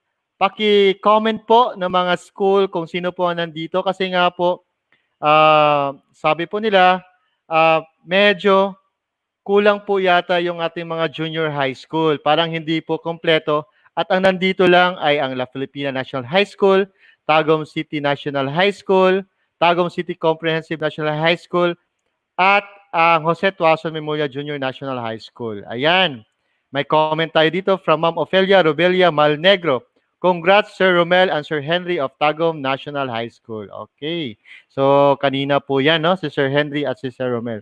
Sobrang gagaling din po nila. Kasi naman po, meron na silang LMS mismo ang Tagum City National High School. We have here from Ivan Dave Official. Hello, good afternoon. Watching here from La Filipina National High School. Ayan, very supportive yung ating mga teachers from La Filipina National High School and from Tagum City National High School watching Ma'am Alma Postrero. Ayan, ma'am. Good afternoon po. Ayan, from Jose Tuason Junior Memorial National High School, Ma'am Genevieve Pastor Martinez. Ayan, may 3 school na tayo. Ayan. Another one, sir. Meron bang taga... Ayan, still from Tagum City National, we have Ma'am Agnes Dinamarca. And from Tagum City National Comprehensive High School, we have Ma'am Marjorie Wenceslao Banyares. Okay, sana kayo yung ibang school. I think parang 4 pa yung... Ayan. We have from Libuganon Integrated School, Sir Kirby Glenn Berido. And from Magdum National High School, Ma'am Cerilyn Sidenio Sinalan. Okay, I think hindi ko pa nakikita yung aking previous school, ano? Anybody from Busaon Integrated School and Pandapan Integrated School? Nandito ba kayo? So, parang okay. May nakikita akong another school sa ating webinar director. Yan, from Laureta National High School, we have Ma'am Ann Coy. Ayan, so this is a form po of checking our attendance kasi po, I'm sure lahat po ng mga in the high school, lahat po naman po ng mga subject areas ay dapat kasama po natin ngayon. So, okay na po ba si Ma'am Rochelle at si Ma'am May Ann? Okay na po ba yung ating mic po? Hello, ma'am? Ma'am, wala pa rin po, ma'am. Wala pong lalabas na ano, ma'am. Okay, well, anyway, later, papapasukin po natin si Ma'am Rochelle at si Ma'am May Ann. So, this time, so we're now down to our last group. So, this is the Values Education or the ESP with their instructional supervisor, Dr. Hermuhina G. Bunga. So, take it away, ma'am. We have Ma'am Bernadette R. Ulay from Tagum National High School and Ma'am Elma S. Sintilas from Tagum City National Comprehensive High School. Good afternoon, ma'am. Take it away po. Okay po. Good afternoon, sir.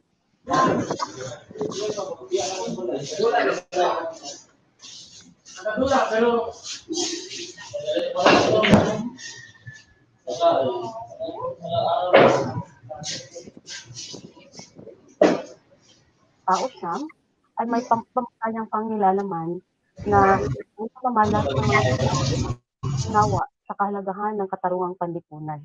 Ito po ay nakaangkla sa ating MELC o Most Essential Learning Competencies sa edukasyon sa pagpapakatao gamit ang Learning Management System ng Tagum City National High School. Ang kasama ko po ay isang batikang guro ng Tagum City National Comprehensive High School na si Ma'am Elma Sintilas. Magandang araw po sa ating lahat. Ako po ay si Ginang Elma Sintilas ng Tagum City National Comprehensive High School. Nagaganap bilang isang mag-aaral ng edukasyon sa pagpapakatao. Siyang sa gagawin naming return demonstration teaching na matutunghayan ninyo ngayon. Before we'll start our lesson proper, I would like to request Elma Sintilas to lead the opening prayer. Manalangin po tayo. Sa ngalan ng Ama, ng Anak, at ng Diyos Espiritu Santo. Amen. Ama namin na mapagmahal, tagapaglikha ng lahat ng may buhay at ng mga bagay sa sanglibutan na aming ginagalawan. Kami po ay taus-pusong nagpapasalamat sa iyo, Ama, dahil binigyan mo kami ng kaalaman, kakayahan, at kagustuhang matuto. Hinihingi po namin sa araw na ito na patuloy mo kaming gabayan sa aming gagawin yon. Pagpalain mo nawa ang lahat na humihingi sa iyo ng patnubay. Naway pumagitna ka sa amin ngayon sa pamamagitan ng iyong banal na Espiritu Santo, O Diyos. Lahat ng ito ay hinihiling namin sa ngalan ni Jesucristo na aming tagapagligtas. Sa ngalan ng Ama, ng Anak, at ng banal na Espiritu Santo. Amen. Salamat, Elma, sa iyong panalangin. Okay. Ano man lang. Kumusta kayo mga virtual kong mga mag-aaral? Okay po, ma'am. Masayang-masaya at buhay na buhay sa awa ng Diyos. Salamat naman. Nais kong ipaalala sa lahat na tayo ngayon ay nasa pang-siyam na linggo. Ibig sabihin, sa unang markahan, tayo ay may 8 linggo. So yung pang-siyam ay unang linggo ng pangalawang markahan. Naintindihan ba mga mag-aaral? Opo, ma'am. Naintindihan po namin. Okay. So, I would like to request Elma Quintillas as the Secretary of the class to check the attendance. Okay. Opo, ma'am. Salamat. I'll check the attendance. Okay. So, before we proceed to the core of our discussion, allow me to share my screen. Have you seen my screen clearly, students? Opo, ma'am. Klarong-klaro po. Okay. So, ang nakikita ninyo ay ang layuning pampagkatuto. Tama ba ako? Opo. Okay. Uulitin ko, ito ay talakayan o aralin sa unang linggo sa pangalawang pagsusulit. So, unang-una, ating babasahin at uunawain ang layuning pampagkatuto sa aralin na ito. Sinong gusto mo ba bumasa sa una hanggang sa pangatlong layuning pampagkatuto? Any volunteer? Ma'am. Ako po, ma'am. Okay. Elma? Okay. Bilang isa, nauunawaan ang kahulugan ng katarungan. Okay. So, this is a self-explanatory statement. Opo. Ang pangalawa. Ang pangalawa po ay nakilala ang mga palatandaan ng katarungang panlipunan. Nakikilala ang mga palatandaan ng katarungang panlipunan. Siguro sa ngayon, hindi masyadong klaro sa inyo kung ano itong mga palatandaan. Pero ito ang ating tunguhin.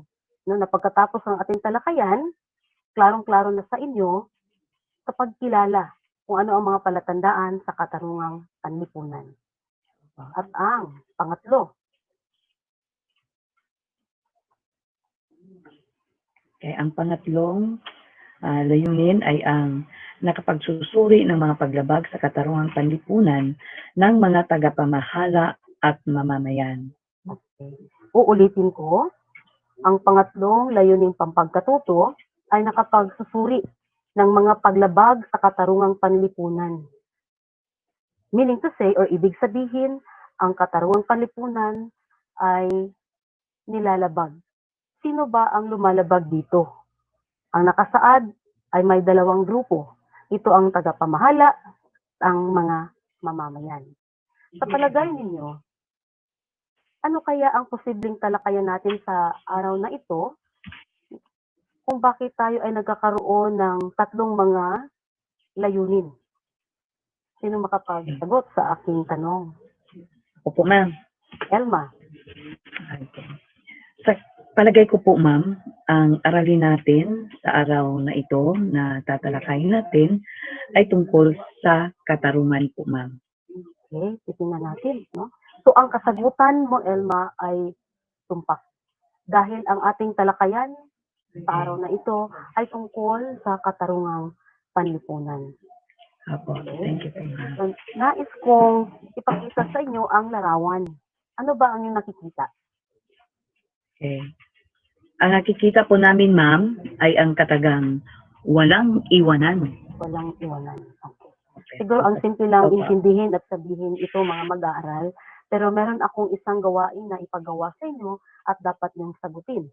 So ngayon, ipakita niyo ang inyong mga screen sa LMS. And I would like to ask Elma Centillas to share your screen as an example on how to answer, where to answer our activity, our Okay po. first activity. Can you share your screen, Elma Centillas? Opo. Yung may Okay po. 24 Okay. bulag. Yes po. Andiyan na po, ma'am. Click mo yan. Okay. Ito po. Then scroll down, Elma. Opo. I-click mo ang essay question number 1. Opo.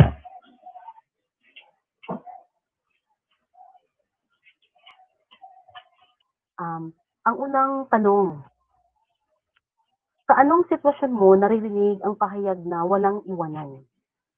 Bibigyan ko kayo ng 50 segundo sa pagsagot ng unang katanungan. Simulan Thank you mo. po, ma'am. Okay.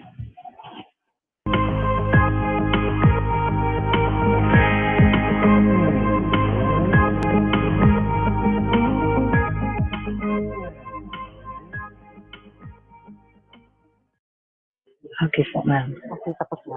Babasahin ko uli ang tanong at ang iyong sagot.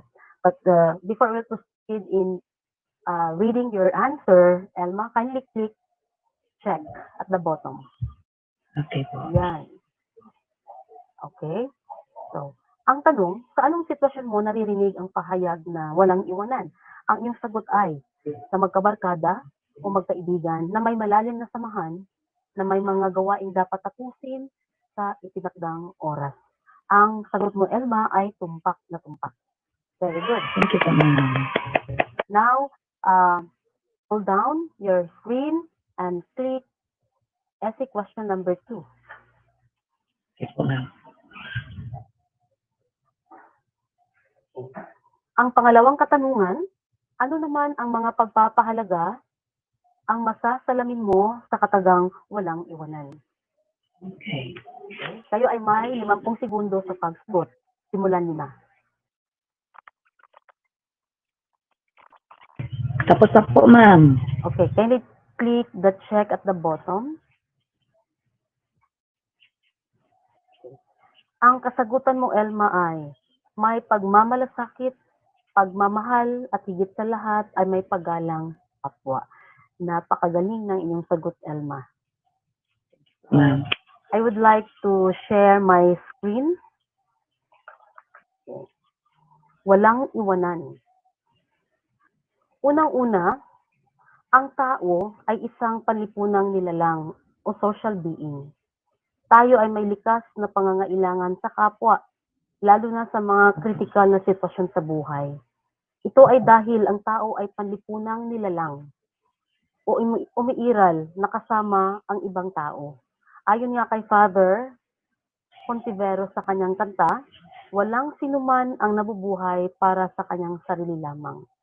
Ang matutugunan lamang ang pangangailangang ito kung may nabubuong ugnayan at sa atin, sa mga taong nakapaligid sa atin, na ang isang ugnayang dapat na pinamamayanihan ng katarungan. Ano yung huling salita na aking nasabi, mga mag-aaral? Yes, Elma? Ma'am, ang salita pong katarungan, ma'am. Tama. Ano ba ang ibig sabihin ng katarungan? Ang ibig sabihin po, Okay, Elma, ma'am, thank you ako po, for ma'am. volunteering. Okay. Ang ibig sabihin po ng katarungan ay ang pagbibigay sa kapwa kung ano ang nararapat para sa kanya. Yan po, Tama. ma'am.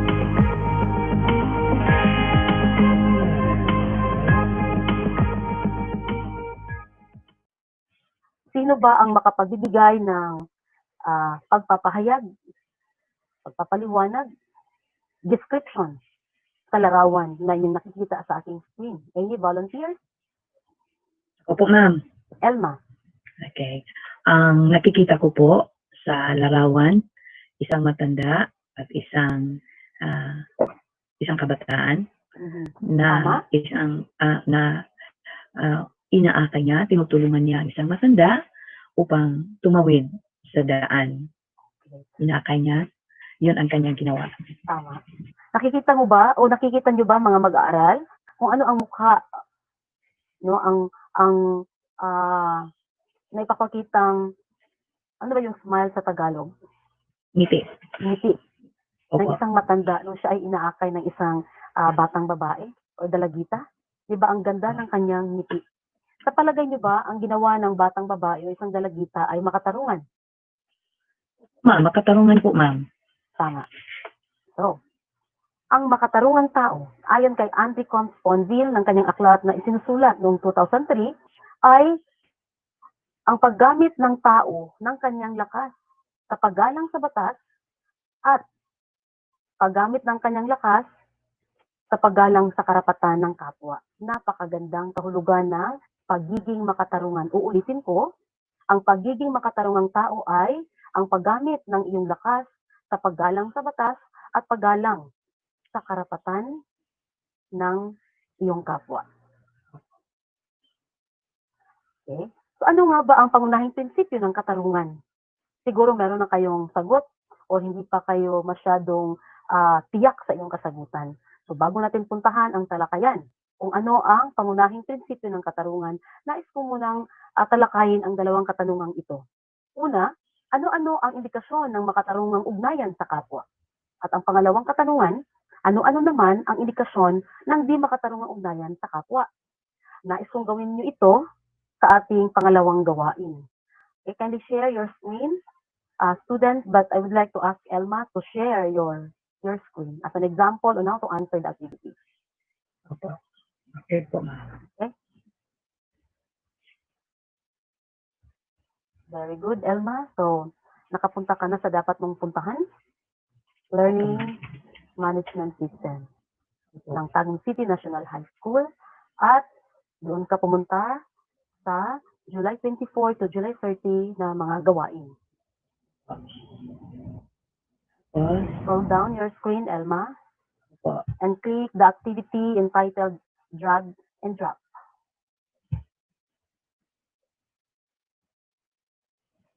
Okay. Ito po, ma'am. Okay?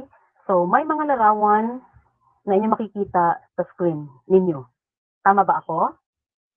Tama po, ma'am. Tama. May anim na larawan. So, ang gagawin nyo ngayon ay hihilain nyo kung saan nyo gustong ilagay ang mga larawang ito.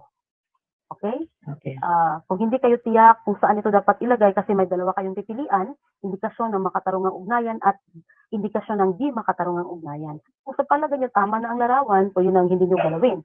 Pero kung gusto nyo namang ilipat, pwede nyo gawin. Bibigyan ko kayo ng 3 minuto sa pagsagot sa gawain ito. Simulan nyo na.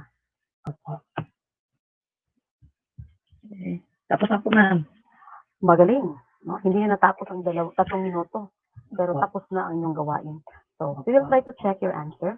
Scroll down your screen, Elma, and click check to get your score. Oh, wow. Okay, ang score mo ay 6/6. So, meaning to say, Yay! not the perfect answer. Ngayon, ibaba mo ang iyong screen para makita yung sa taas ng mga larawan, Elma. Opo. I mean, Ayan na po, ma'am. correct. Okay. So, dahil nakuha mo ang perfect numero, no? 6/6. Ibig sabihin, alam mo kung ano yung mga larawan na may indikasyon ng makatarungang ugnayan. Tama ba? Opo. At Opo, mga ma'am. larawan na may indikasyon ng di makatarungang ugnayan. Sa una, makita natin sa unang larawan, yung tao na tinutulungan niya yung isang tao na nasa ibaba. Parang ito ay naglarawan sa isang tao na gustong tulungan yung nasa ibaba. Tama ba ako? Tama po, ma'am. Sa ibaba naman, bakit ito hindi naging makatarungan? Ang unang larawan, sinong gustong magpaliwanag bakit ito ay hindi makatarungan? Any volunteer? Ma'am. Yes, Elma? Okay. Ang unang larawan na inilagay ko sa indikasyon ng di makatarungang ugnayan ay ang yung taong naghawak ng baril at saka yung taong parang siya yata yung gustong barilin ng may hawak ng baril. So may patayang nangyayari, Elma? Parang papunta na roon, ma'am. Opo. Napapatay yun yung isa ng taong may baril. Tama. So ito ay di Hindi siya makatarungan. makatarungan. Yes, ma'am. Agree. Paano yung pangalawa?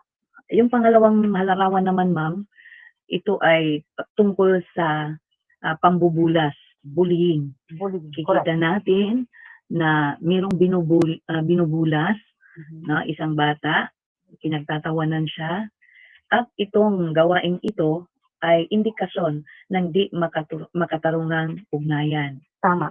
At nakikita mo, Elma, dagdagan ko lang yung nasa larawan, ang ginagamit ng pambubulas ng mga mag-aaral na ito ay ang mga gadgets, no? Gamit ang teknolohiya din. So, ang pambubulas na ngayon ay hindi lang salita, kung hindi meron ding cyber bullying. Tama ba? At ito ay malaking problema sa ating lipunan sa ngayon. Paano yung pangatlong larawan?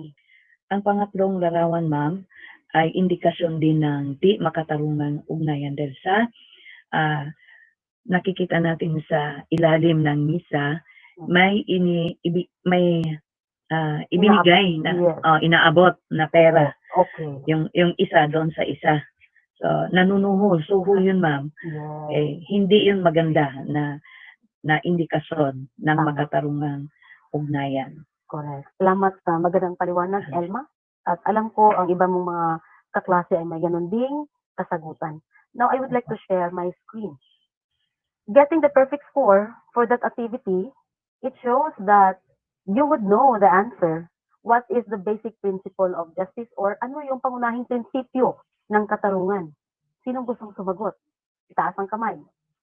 Ako, ma'am. Okay, Elma, ano yung kasagutan?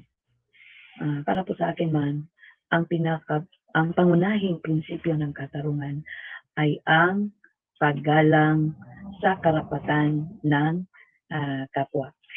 Tingnan natin kung tama ba ang iyong kasagutan.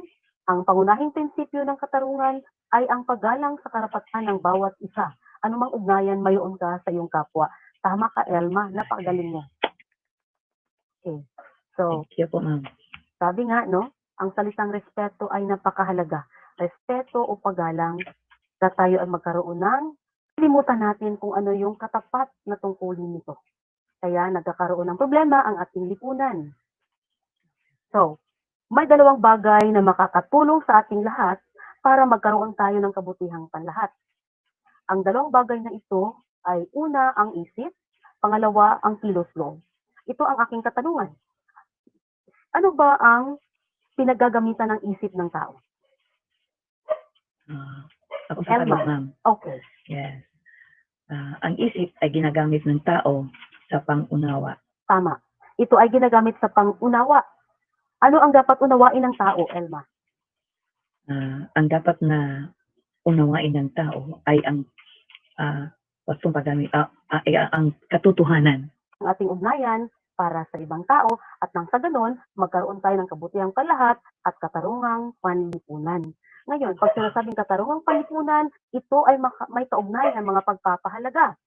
Unang-una, ang dignidad ng tao. Pangalawa, ang katotohanan. Pangatlo, ang pagmamahal. Pang-apat, ang pagkakaisa. Panglima ay ang kapayapaan. Okay? Pag sinasabi nating dignidad ng tao, bakit ito ay nagiging kaugnay na pagpapahalaga ng katarungang panlipunan? Sinong gustong sumagot? Okay, ako po, ma'am.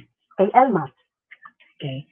Ang pagpapahalaga ng dignidad ng tao ay mahalaga na makikilala ng bawat isa dahil hindi ito nasusukat sa kung anumang katayuan niya sa buhay, kundi ang kanyang pagkatao, no? Bilang tao. Bawat tao ay mayroong halaga, mayroong dignidad.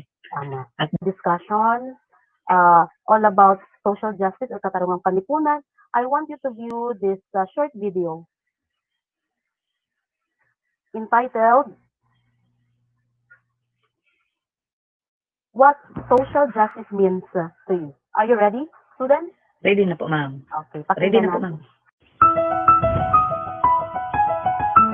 I believe social justice should include equal access to opportunity. Social justice means a life determined on human rights and equality.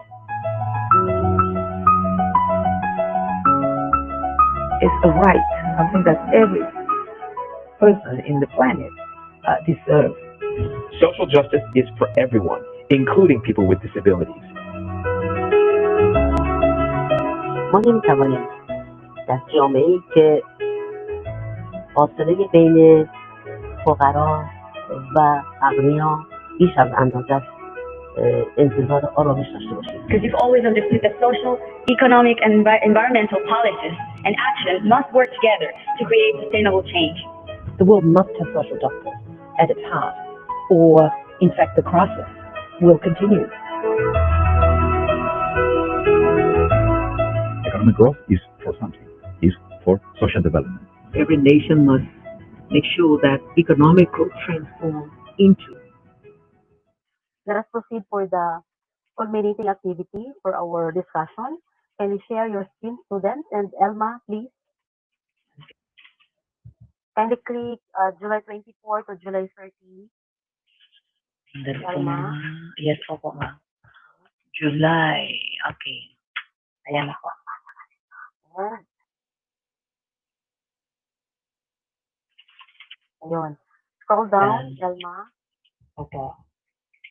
Multiple. Doon tayo sa Click the multiple ito. choices. And it has 5 items. You are given 3 minutes to answer the 5 questions. And the time starts now. Click reattempt 3. Attempt, first attempt.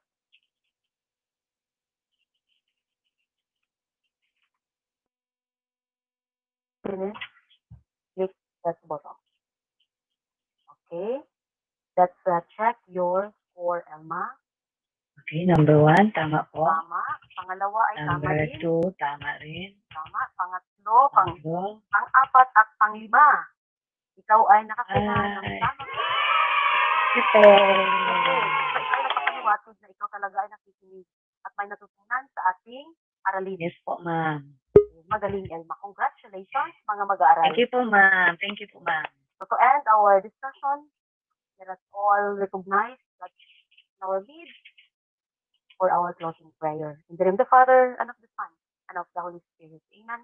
Glory be to the Father, and to the Son, and to the Holy Spirit, as it was in the beginning, is now, and will be forever. Amen. In the name of the Father, and of the Son, and of the Holy Spirit.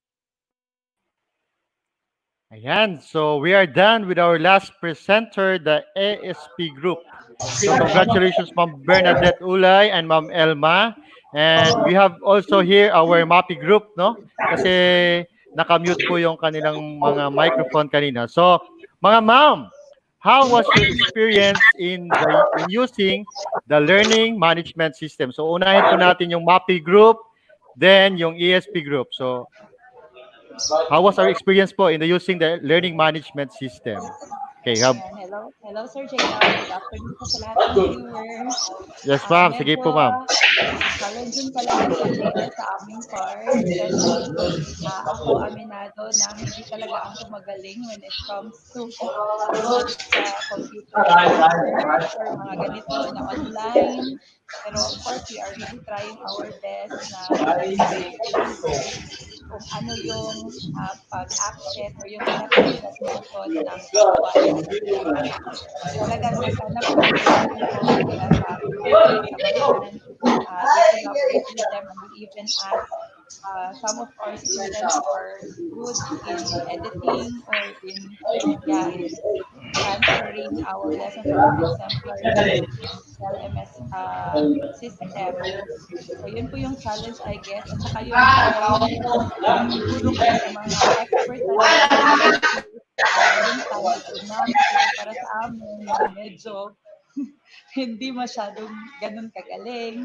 Challenging po sa amin yung 2 days na preparation.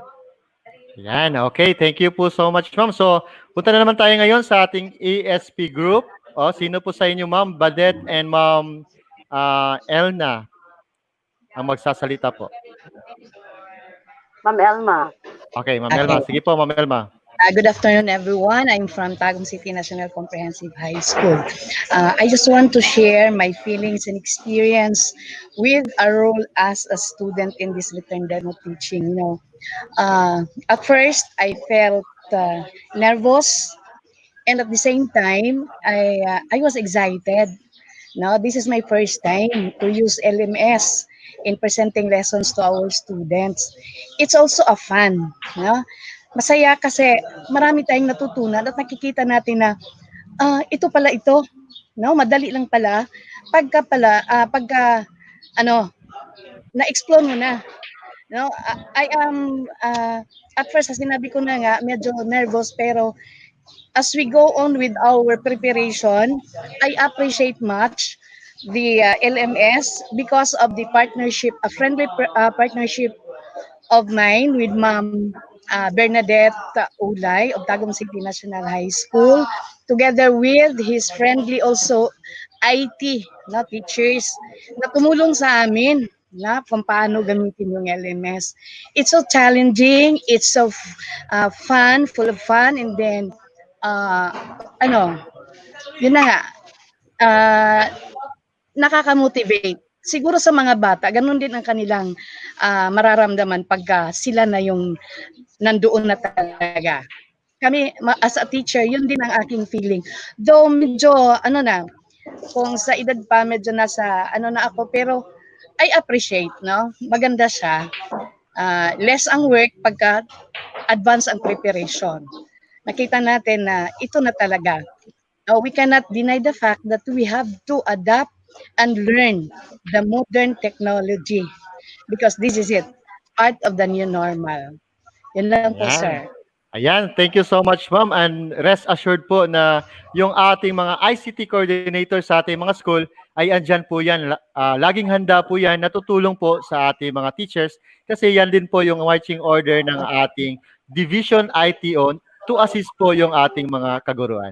So maraming maraming salamat po sa ating mga return demo teachers. Okay? See you po doon sa ating main link. Okay, salamat po.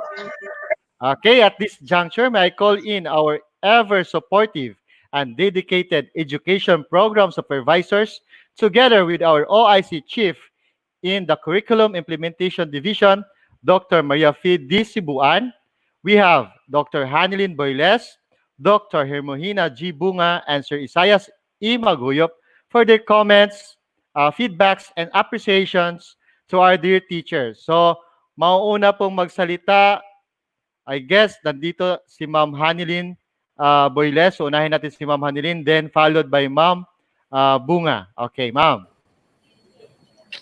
Good afternoon, everyone, especially to our the courtesy to our OIC chief for the CID, Dr. Maria Fede Cebuan, to all the EPs and PSDS in attendance. Good afternoon, and of course to our dear teachers, simulators, return demonstrators. Good afternoon. So it's really a privilege on the part of the education program specialist to be with the return demo this afternoon. So my kudos to the four area in our stream. We have the MAPE, we have the values education, we have also mathematics, and of course science. So to the dear return demonstrators, to the students acting as students, my congratulations for your very outstanding performance. So you have done and you have embraced the new normal in education. The LMS that we are having now gives a an avenue for the teachers as well as for the students to embrace and be with the new normal that we are in. So as to the context of the different simulators or return demonstrators, okay, the return demo really gives us the actual atmosphere or scenario of a teacher learner's actual scenario wherein the facilitator or the teacher will really guide the students, especially in this LMS. So they are not only the sage on the stage, but they are the guide on the side.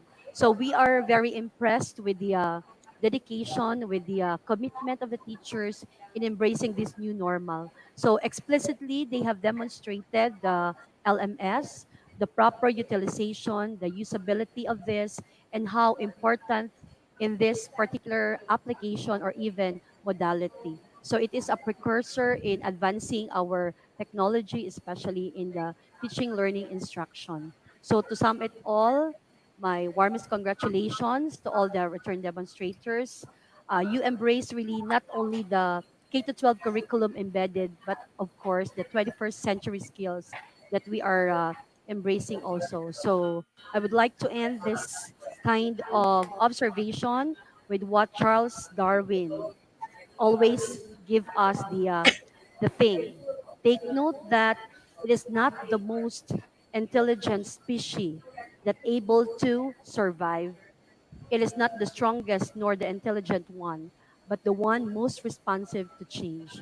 So in these trying times and these changes that we are facing, we all know that Tagum will really tagumpay because the teachers, the students, as well as the DepEd Tagum City, headed by our SDS, Dr. Fadul, is really supportive with the LGU in embracing the new normal. So once again, congratulations and good luck and God bless. Okay, thank you so much, Dr. Boyles. Okay, let's proceed now to our EPS in ESP. We have Dr. Bonga. Excuse me, ma'am, naka-mute po yung ating mic, ma'am. Okay, you're in now, ma'am. First of all, my congratulations to the return demonstrators. You have done your best, especially to the ESP team, Ma'am Bernadette Ulay and Ma'am Centillas. My salute. You have accepted the challenge given to you and you have done your best and you have met our expectations. One thing good is you started the class with a prayer and ended that with a prayer. The content is very challenging. It's very comprehensive, and the sequence also is very comprehensive. With that, thank you very much for all the effort you have done for the purpose of inculcating this new normal modality of education. And I hope that our students will be inspired with the presentation. Again, congratulations to all of you. Ayan. So thank you so much, Dr. Hermohina G. Bunga of our Education Program Supervisor in ASP. And we're waiting for our Education Program Supervisor in MAPE. No? Okay, so bago yan, magbabasa muna tayo ng mga comments. I guess, Sir Jason, our Technical Director. We have here from Ma'am Emery Aquino. Thank you, Tagum City Division, and our very active APS, Dr. Maria Fisibuan, for giving us this opportunity to be part of the LMS demo teaching. It was a challenging and amazing experience. I guess nakikita ko na yung ating apps in MAPE, Sir Jason. Ayan, sir. Magandang Hello. hapon po. At ang gwapo nyo po sa hapon, sir. Always. Okay, sir. Take it away po, sir. Well, thank you so much, Teacher GR, for this opportunity this afternoon to give my comments to the return demo of Teacher Ruchel and student Mayan, both from La Filipina National High School. I would like also to extend my thanks to Dr. Jeffrey Villarosa, the principal, of his support to his teachers. Now, first and foremost, I would like to congratulate both of them for showing in their presentation the other way around of uh, presenting their lesson, especially that in the presentation, uh, teacher Ruchel presented an asynchronous mode of teaching and learning, or the what we call offline, because the teaching and learning could be done uh, in without the connectivity, no? Pinapakita po nila na pwedeng magamit yung LMS through asynchronous or offline. And it could also be used in synchronous or online. Then it is showed in the presentation that using the LMS is this is unlimited access of learning materials, no? And even if it will be an offline, the student could be tracked on the progress of her performance. And Teacher Ruchel showed us the proper procedure of using the LMS in the development of her lesson, and it was organized, very well organized, no? Ang kanyang lesson. And through LMS, we could say that we could um, integrate the social learning experiences of the student. As an evident, the learner, Mayan, was very also diligent and intelligent in answering the questions. But I would like to make a point that in the asynchronous or offline, the the lesson should be it requires prescription so that the student could not go or skip any part of the lesson. So that's what I observe, and I think the teacher Rochelle and student Mian have also observed that, and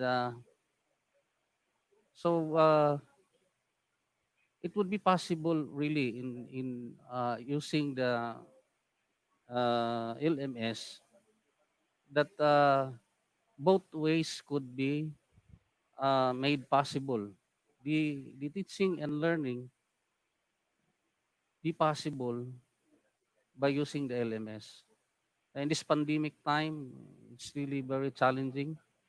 It's a challenge in our academy, and it is clearly shown by our demonstrator, our teachers, that they could address the the challenge. And uh, with this, it is very clear that the teachers of Tagum City Division are talented and active, that um,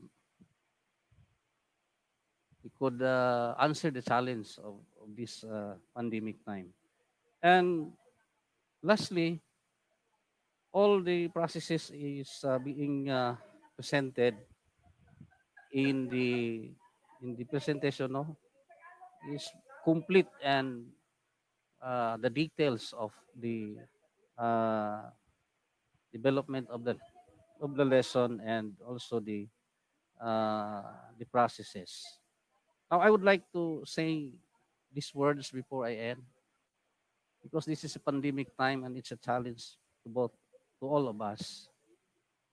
Sabi pa ng anonymous writer that it is better to learn the challenges of our time than to remain in our uh, to remain as being ignorance of the uh, present time. Thank you. And once again, congratulations to Ma'am Rochelle, or Teacher Rochelle, and student Mian for a job well done. And also to the school principal, Dr. Jeffrey Villarosa. Okay, thank you. Maraming salamat po, Sir Isaias E. Maghuyop, our EPS in MAPE. So ayan, ang gaganda ng mga feedback and comments ng ating mga EPS. So I'm sure, handang-handa na tayo sa darating na pasukan. Paalala sa ating mga webinar participants na tayo po ay babalik sa ating main na page, doon po sa ating page sa Tagum City Division. Ayan. So again, babalik po ang lahat ng ating mga webinar participants para po sa ating closing program doon po sa ating FB page ng Tagum City Division. Ayan, ito po ang iyong moderator for this afternoon, ang inyong guro, si Teacher JR, na nagsasabing, sama-sama, tulong-tulong tungo sa edukalidad. Hashtag Sulong Edukalidad, hashtag Digital Rights PH, hashtag We Are One DepEd, hashtag DepEd Tagumpay. Bye-bye!